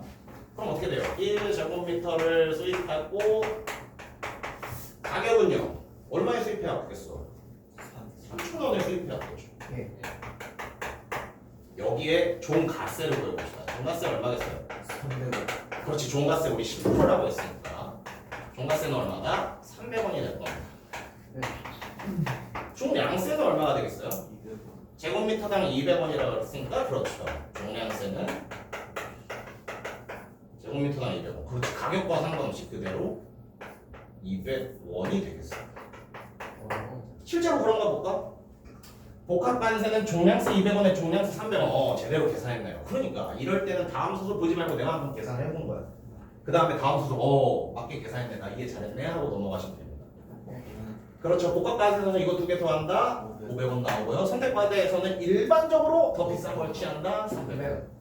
가입해서 그렇게 이해하셨죠? 네. 네, 좋습니다. 그래서 되게 친절하게도 또 좋은 예시로 잘 알려줬어. 그러니까 이런 지문에서 이거 잘 따라가기만 하면은, 근데 또 문제 없이 내용을 풀 수 있을 겁니다. 여기서 끝나면 좋을 텐데 또 몇 가지 과세의 형태가 나오고 있어요. 계속해서 보죠. 한편 추가적인 내용을 다루겠다는 거죠. 복잡한 형태의 세율이 적용되는 관세가 있다. 관세 중에 어떤 관세? 복잡한 형태의 세율. 그러니까 벌써 피곤한 거야. 저 세율을 어떻게 복잡하게 구하는지도 물어보겠네. 그걸 생각하셔야 됩니다. 그래서 복잡한 형태의 세율이 제공되는 관세가 바로 슬라이드 관세와 할당 관세가 제시되고 있네요. 그럼 슬라이드 관세와 할당 관세는 세율이 복잡하니까 그 복잡한 내용을 반드시 설명해 줄 겁니다. 오케이, 일단 슬라이드 관세부터 보죠. 슬라이드 관세는 국산품과 수입품 간의 가격 차이에 따라 관세액이 슬라이딩 하듯이 조정되는 것이다. 그래서 탄력적인 관세라고 말한다. 기준이 뭐라고요? 자, 그럼 이 문장을 읽었을 때 그럼 슬라이딩 관세의 기준은 뭐가 돼? 가격 간의 차이. 그렇지, 가격 차이를 기준으로 삼지.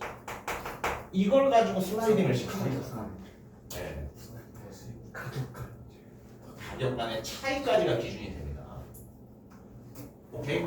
그러니까 이런 문제 읽을 때 저거에 따라 한 대가 아니라 이런 식으로 한번 분류해 보세요. 이 저걸 기준으로 슬라이딩을 시키는 거야.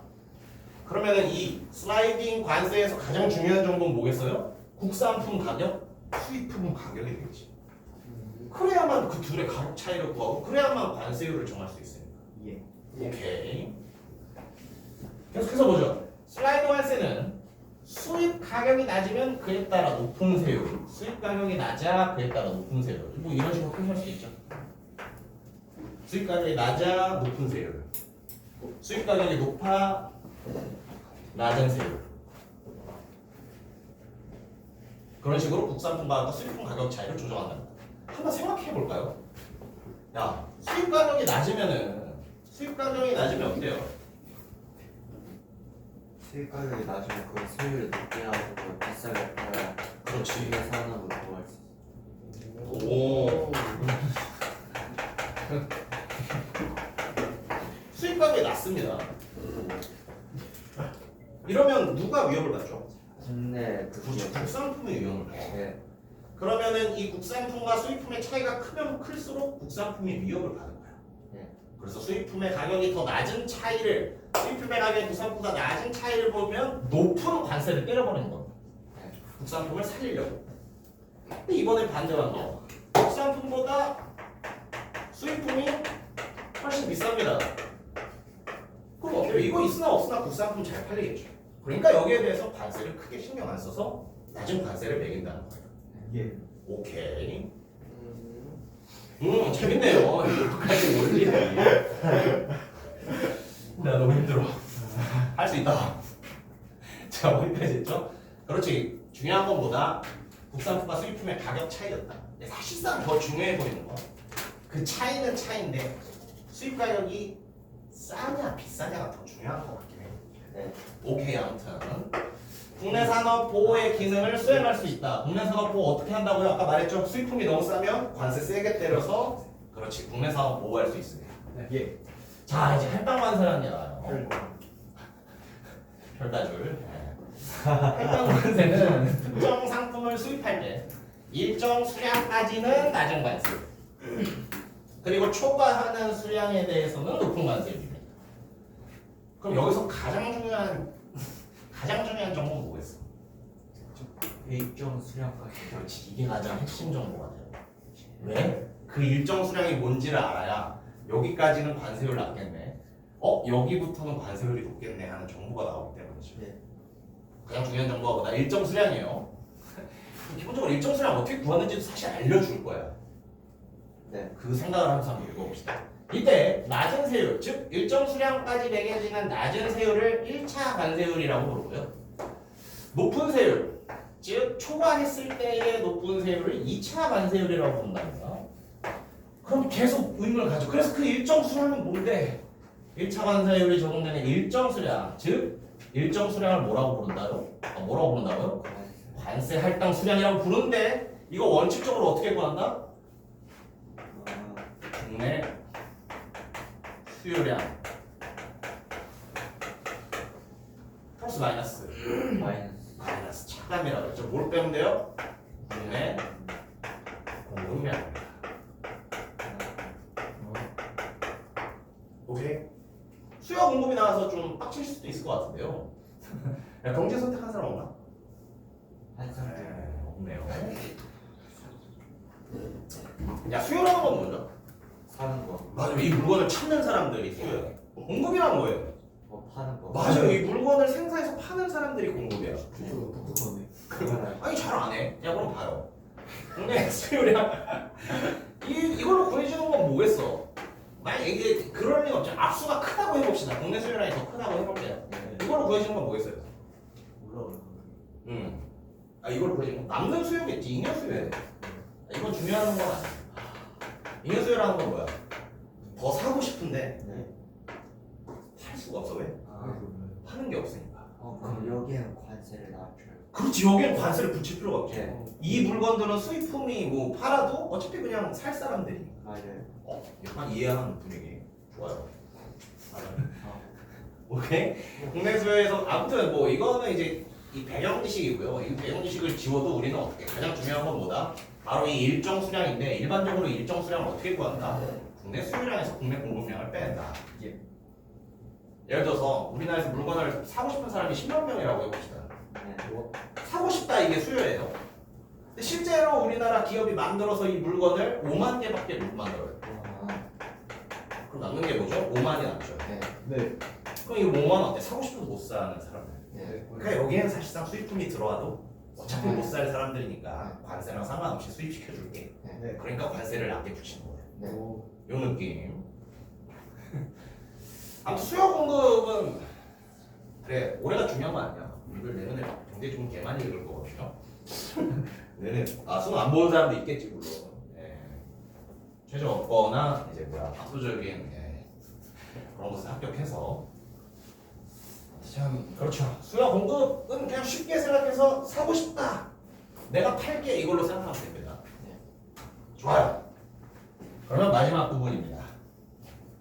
관세는 국내외적 상황과 밀접하게 관련되어 있다. 그래서 긴급한 상황이 발생했을 때는 정부의 판단으로 신속하게 관세율을 조정할 수 있다. 긴급한 상황이 발생하니까 신속하게 조정을 하는 거예요. 너무나 당연한 문장입니다. 긴급한 상황이니까 신속하게 조정해야지. 네. 이를 뭐라고 한다? 긴급 관세라고 한답니다.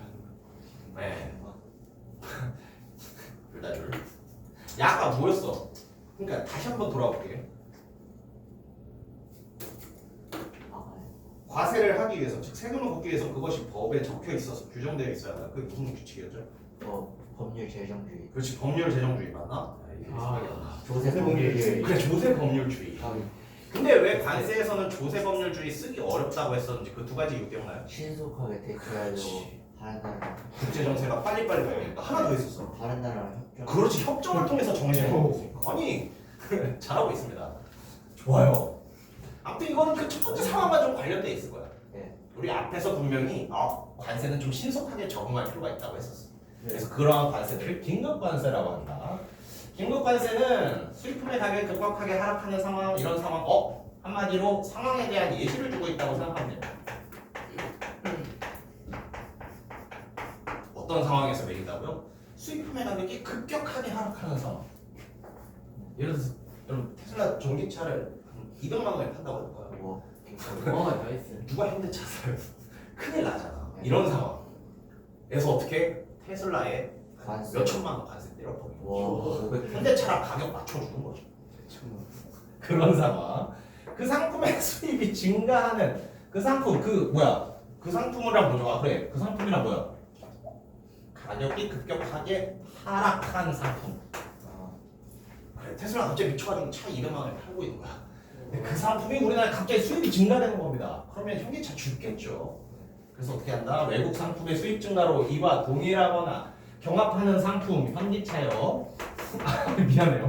현기차 국내 사업에 중요한 손해를 입을 우려가 있을 때 긴급 관세를 발동할 수 있다.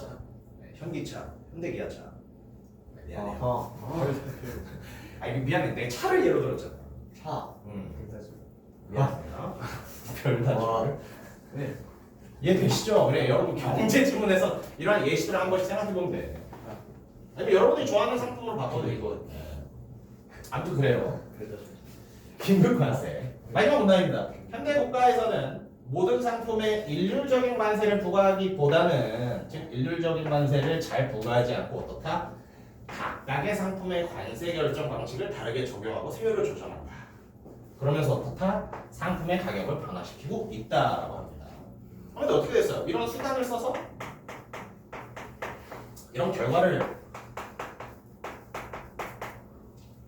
그치? 상품마다 다르게 해 세율을 조정해라는 수단을 써서 상품의 가격을 변화시키고 있는 결과를 가져오고 있죠. 다른 상황이 제기되네요. 외국에서 수출 보조금이나 장려금이 지급되어 생산된 상품이 국내에 수입되어 국내 산업에 피해를 주는 경우 할 수 있다. 자 여러분 생각해보세요. 테슬라 어디 기업이죠? 미국. 미국 기업이잖아. 예. 미국에서 갑자기 테슬라한테 자동차 한 대당 한 5천만 원씩 지원해 준다고 생각해요. 그럼 테슬라는 자동차 가격 얼마나 깎아서 팔 수 있죠? 5천만 원. 그러니까 테슬라 가격 갑자기 5천만 내려줘. 어이? 그러니까 이런 경우를 생각해 보면 돼요. 외국에서 그 기업을 키우기 위해서 수출 보조금이나 장려금을 지급하는 경우가 있어. 근데 이 수출 보조금이나 장려금은 그만큼 어떻게 된다? 상품을 그렇지 싸게 팔 수 있게 해줘요.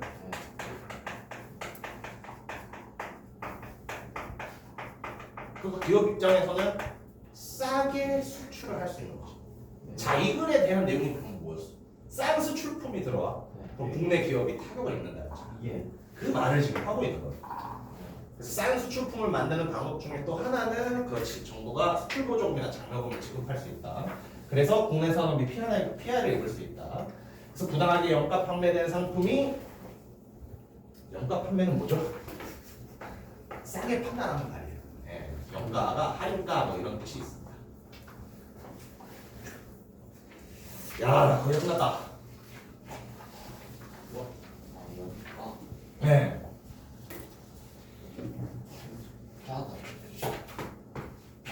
그렇죠.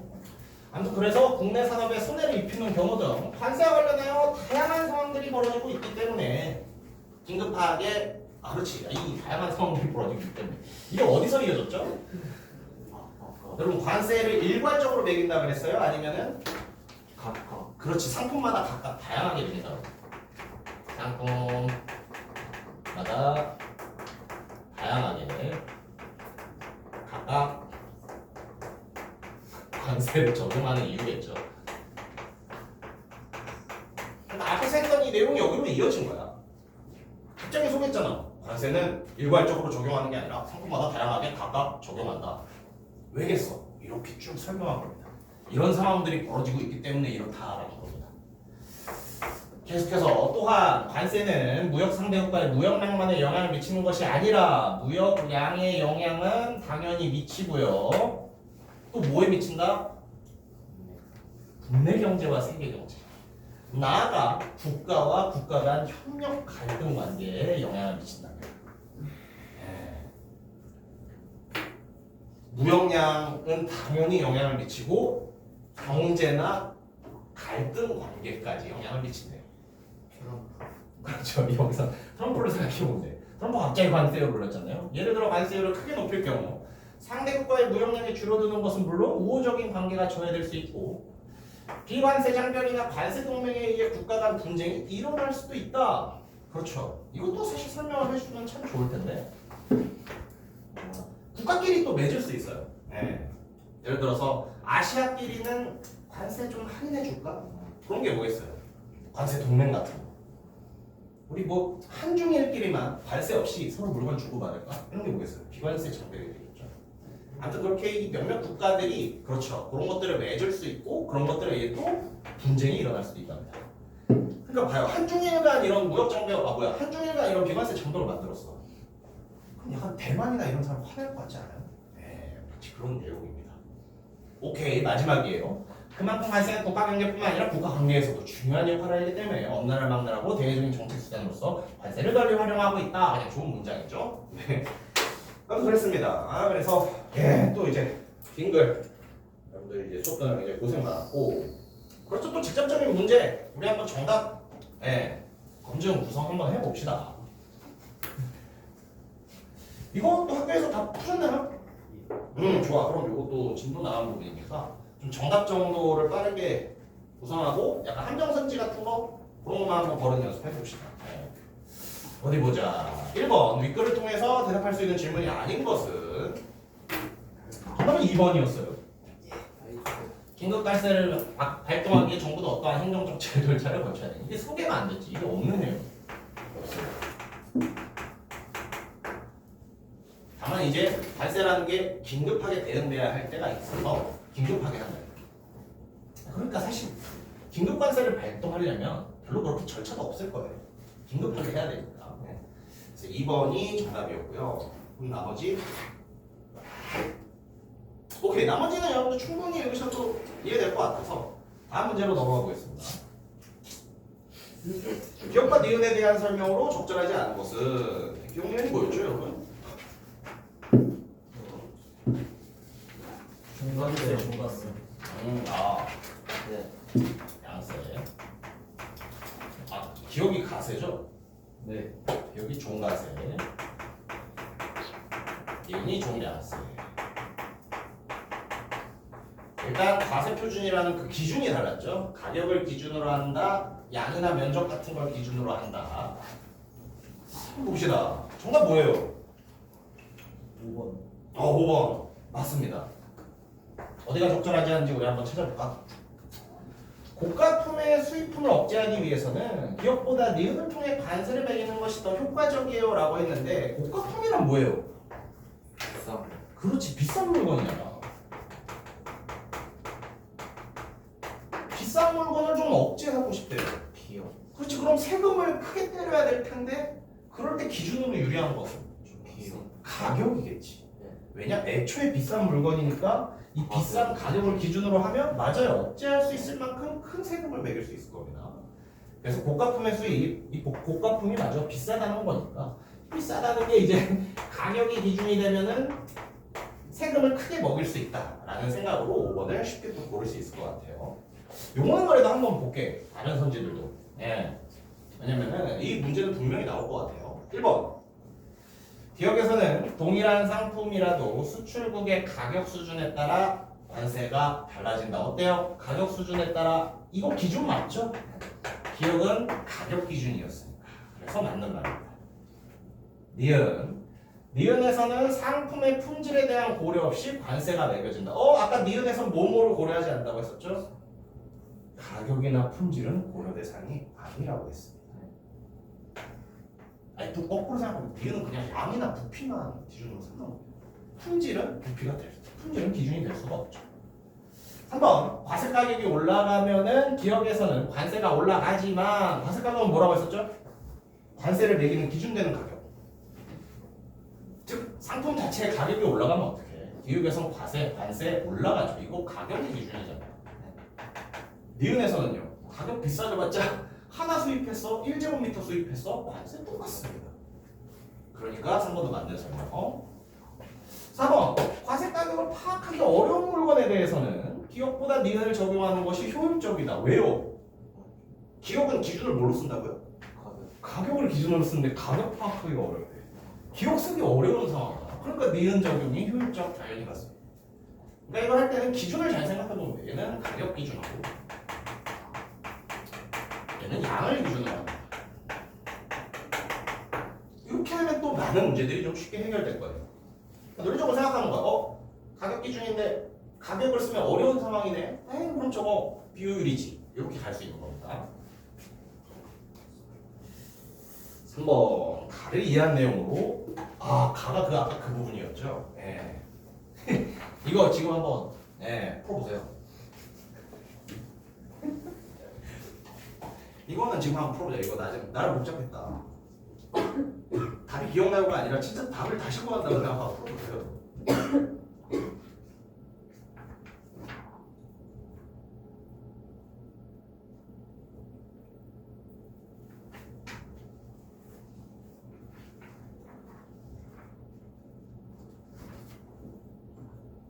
제가 아까 시로세요를 굳이 정의한 이유가 있습니다. 이 문제를 풀 때 필요하기 때문이죠.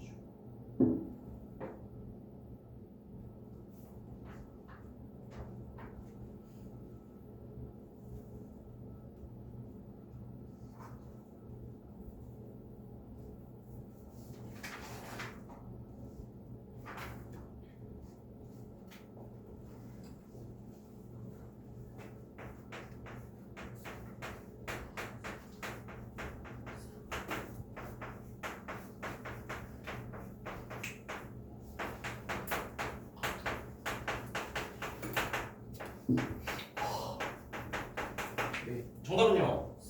4번 정답 맞습니다. 잘 pu셨네요.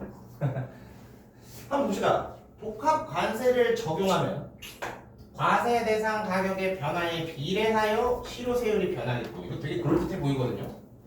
복합 관세 또한 어쨌든 가격을 기준으로 관세를 구한 다음에 관세를 구하는 거니까 이거 실효세율 당연히 변하지 않나? 어디가 틀렸어요 근데? 비례가 틀렸어요. 간단하게 예시 하나 만들어 볼까? 예를 들어서 그 가상의 예시예요. 1,000원짜리 물건인데 1,000원짜리 물건 이거 잠시만요. 그렇지. 1,000원짜리 물건 가상에서 1,000원짜리 물건에 대한 종량세 얼마 나옵니까? 200원 나오죠. 종 부세부터 할 걸 그랬나? 200원 나오고 종 갓세는 얼마 나와요? 100원 나오죠. 그래서 복합관세 100이면 300원이었죠. 그렇지. 근데 만약에 가격이 변화했어. 확가격이 5,000원 가죠. 가격 5,000원으로 변화했어요. 이거 종량세 얼마 나옵니까? 그대로. 그렇지. 얘는 변화 없지. 얘 종가세 얼마 나옵니까? 10%잖아. 500원 나오죠. 그럼 총 복합세는 700원 나오죠. 그럼 이 각각의 상황에서 실효세율을 한번 구해보자. 이거 실효세율 얼마예요? 30%. 이거 실효세율 몇 프로예요? 14%. 먼저 계산해봤어요. 그렇잖아요. 10,000원, 1,400원으로 치면 이거 14%잖아. 그럼 어때? 가격은 증가했는데 실효세율은 감소했죠. 비례가 아니게 되죠. 반비례할 수도 있는 상황 충분히 나오는 거죠. 물론 비례하는 상황도 충분히 생각해 볼 수는 있을 겁니다. 근데 어떻다? 그렇지. 이건 분명히 반대되는 상황이 존재하니까 틀린 설명이 됩니다. 근데 너무 막 적었나요? 학교에서 풀어 문제라길래. 오케이. 진짜 적었나? 좀 천천히 하고 그랬나? 이렇게 하나의 예시를 만들어 보면 돼요. 그래. 복습할 때 한번 해보세요. 가격이 1,000원에서 5,000원이 되는 상황. 이 예시를 가지고 한번 만들어 보세요. 그럼 또 충분히 여러분들도 풀 수 있을 겁니다. 오케이. 그래서 실효세율. 이것도 되게 중요한 문제였던 것 같고요.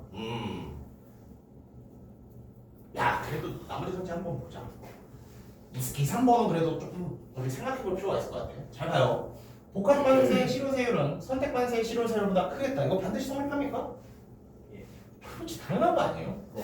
얘는 두 개를 다 구해서 더해. 그렇지. 그치 얘는 하나만 선택해요. 그러니까 무조건 복합 관세가 많이 나올 수밖에 없고 같은 가격에서의 실효세율은 그렇지 복합 관세가 클 수밖에 없습니다. 이번 선지 과세 가격이 일정액보다 커지면 종가세액이 종량세액을 초과했고 자 과세 가격이 일정액보다 커진대요. 이거 종가세액이 커지는 거예요? 종량세액이 커지는 거예요? 돈가스. 그렇지 이거 가격에 대한 얘기잖아. 그럼 당연히 가격을 기준으로 잡는 종가세액이 크게 커지겠죠.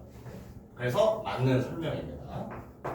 3번 복합관세를 종량세로 변경하면 관세에 의한 국고 수입이 줄어들고 아까 국고 수입은 뭐라고 했었죠?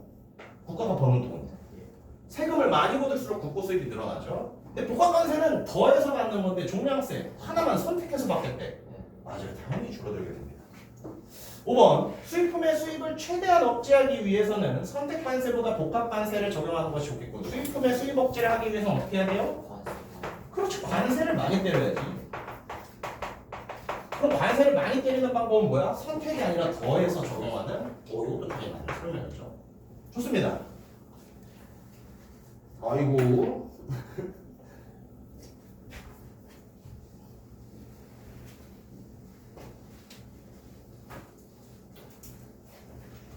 한번 보죠. 아 그래 이 문제는 나름 까다로웠던 것 같아. 다시 기억을 해보면요. 한 상황을 봅시다. 이거 풀어봤으니까 그래 바로 또 설명 들어갈게요. 어느 원료의 국내 총수요량은 1만 톤이래요. 국내 총수요량 1만 톤. 이게 무슨 말이라고요? 이 원료가 국내에서 1만 톤 사갈 수 있다고요. 사려는 게 1만 톤이 있다고요. 오케이 수요가 1만 톤이다. 이 원료의 국내 총 공급량은 5천 톤이랍니다. 야 그럼 사고 싶어도 못 사는 양이 얼마야? 5천. 그렇지 5천이죠. 살려는 사람은 1만 톤이 예정되어 있지만 실제로 파는 건 5천 톤밖에 안 파니까 5천 톤은 사고 싶어도 못 파는 겁니다. 그걸 이제 한번 이해해 보라 그랬고 이거 아까 무슨 관세에 대한 설명에서 중요한 정보였죠? 그렇지 할당 관세. 할당 관세 맞나? 아 자 용어가 제 생각이 안 나.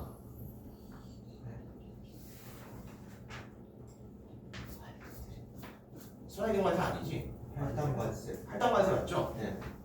오케이 이거 할당 관세에서 중요한 역할이지. 할당 관세에서 제일 중요한 정보가 뭐라고 그랬어요? 일정수. 그렇지 맞아 그 일정 수량. 자 이거 보면 이 일정 수량 구하는 식이 뭐였다? 그렇지. 총수요 마이너스 총 공급. 즉 이 정도만 보고도 이거 5천 톤이라는 일정 수량 기준으로 할당 관세 매기는 게 뭔가 굉장히 자연스러운 상황이겠네. 를 생각해 볼 수는 있습니다. 그래도 조금만 더 보자. 이 원료를 생산하는 국내 산업의 경쟁력 확보를 하고 싶대요. 국내 산업의 경쟁력 확보를 하기 위해서는 관세 매겨야죠. 그럴 때 적정한 관세율은 20% 관세율이랍니다. 그러나 원료 수입량 전체에 대해 20% 관세율을 적용하면 어떻게 해? 다른 산업의 부담이 가중되네요. 즉 이 말은 뭐겠어? 수입량 전체가 아니라 그렇지 일정 수량의 그렇지 그 읽어봤던 지문 개념 하면 여기에 초과까지도 넣을 수 있어요. 관세가 어떻다? 이상적이겠죠. 정도 잘 뽑아내네요. 맞습니다. 지금 이 보기의 사항을 들어봤을 때 모든 수입품의 20% 관세율을 하면 이거 우리나라에서 사는 거 부족하잖아. 그래서 어쩔 수 없이 이거 쓰는 애들도 있단 말이야. 그래서 그 기업에 타는 게 있는데요. 그럼 이 정보를 보여준 거야. 수입량 전체가 아니라 일정 수량 초과에 대해서 관세를 붙이는 게 이상적이겠구나. 할당 관세를 쓰는 게 가장 이상적이겠구나. 정답은 쉽게 나오죠? 5번입니다. 네. 맞습니다. 4번이 좀 그럴듯하지 않았나? 근데 이게 슬라이드 관세예요. 그렇지. 이거 슬라이드 관세 여러분 설명 다시 읽어보시면 이 기준을 안 써요. 그래서 4번은 뭔가 설명적으로 동그라미 쉽게 가지만 아니다. 슬라이딩 관세 기준 다시 읽어보시면 이거 잘못된 설명이라는 걸 알 수 있습니다. 오케이. 좋습니다. 예, 나머지 이 어휘 문제는 맞아요. 정답은 2번이었고요. 네. 아니 근데 이거 나 5류라고 생각해. 미안합니다. 하지만 지적하지 않을게요. 5류 아니야? 4번은. 나 3번도 돼. 3번. 나 3번에 아, 그래 그래요? 3번이었어. 이거는- 안 읽고 3번에 이건 의미상은 이거 둘 다 가능해. 근데 이제 문맥상이라고 했으니까 사실 높이는 거에만 집중해야 되니까. 3번 맞출. 조정하다 맞추다. 조정하다 맞추다. 근데 높이는 게 맞출 범주에 들어가 있는 거야. 맞아요. 우리 살짝 더 큰 질문. 아 그래요? 아무튼 뭐 좀 나는 개인적으로 오늘 지었구나. 네, 또 EBS에 한 단만 선택을 믿읍시다. 아 애매하네. 가장 적절한 거라서 우리가 안 돼. 아 그렇죠. 그러면 좋습니다. 한 문제만 풀고 끝낼까요? 예. 네, 나머지 문제도 숙제로 하고 모은 문제가 좀 재밌을까 싶은데 1번. 1번? 진짜 너무 그렇잖아. 개념 정의는 여러분들 복습할 때 풀라고 하고 3번. 긴 문제 피하는 거 봐. 설명 4번. 3번 가자 그래. 3번에 문제 풀어. 슬라이더 관계와 할당 관계 또 중요한 문단의 내용이었으니까.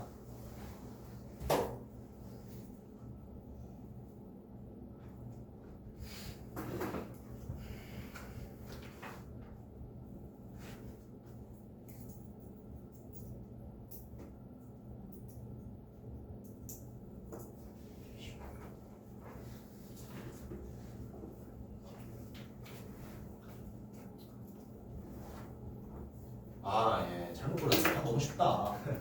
정답은요? 4번이었죠. 어디가 틀렸죠? 반대. 반대도. 그렇지. 일정 수량까지 높은 세율이 아니라 낮은 세율. 초과하는 수량은 높은 세율. 거꾸로 바뀌어놨습니다. 아, 그러니까 이런 건 복습할 때 내용 점검해보라고 이거 같이 풀 걸 그랬다. 예. 저걸 하지만 또, 예. 또 여기서 한 문제 더 풀자 그러면. 요즘 여러분 꼭 숙제 해오시고요. 고생하셨습니다. 자, 이렇게 또 실증이 나갔고 빨리 범위가 결정돼서 예, 딱 정해놓고 했으면 좋겠네요. 네. 아, 그렇죠. 새로 오신 분 네. 요거 작성해 주시겠습니까? 아 맞아요. 풀링 시간을 결정해야 돼요. 왜?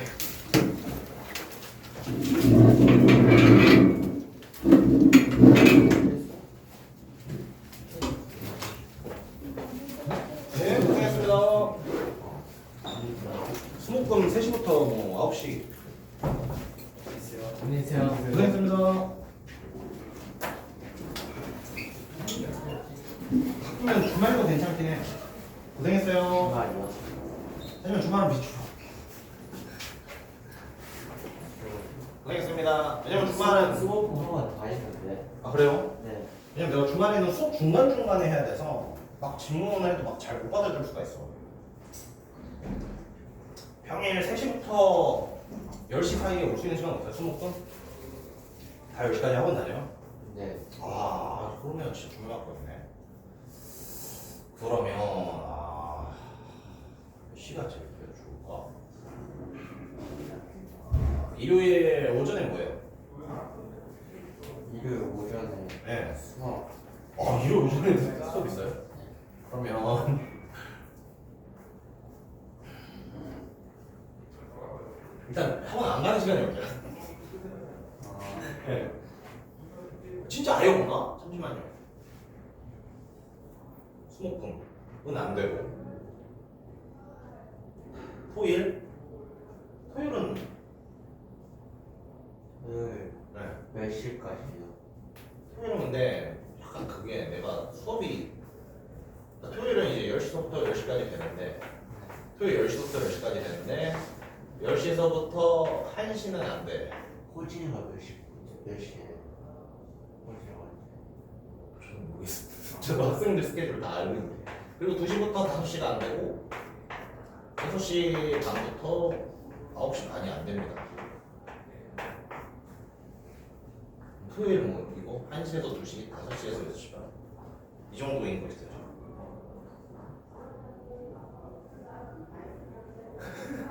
저 6시에 토요일 6시에 또 학원이에요. 토요일 5시? 6시에 학원인데 토요일 6시 학원이 끝나요? 10시. 와. 어떡하지 그럼? 이거 근데 6시 학원 끝나서 바로 와도 30분밖에 없잖아. 30분 이제 질문 이런 거 못하는데. 진짜 그냥 자료만 푸는 거밖에 못하. 잠깐만. 큰일인데. 왜 이렇게 바빠요? 그러면은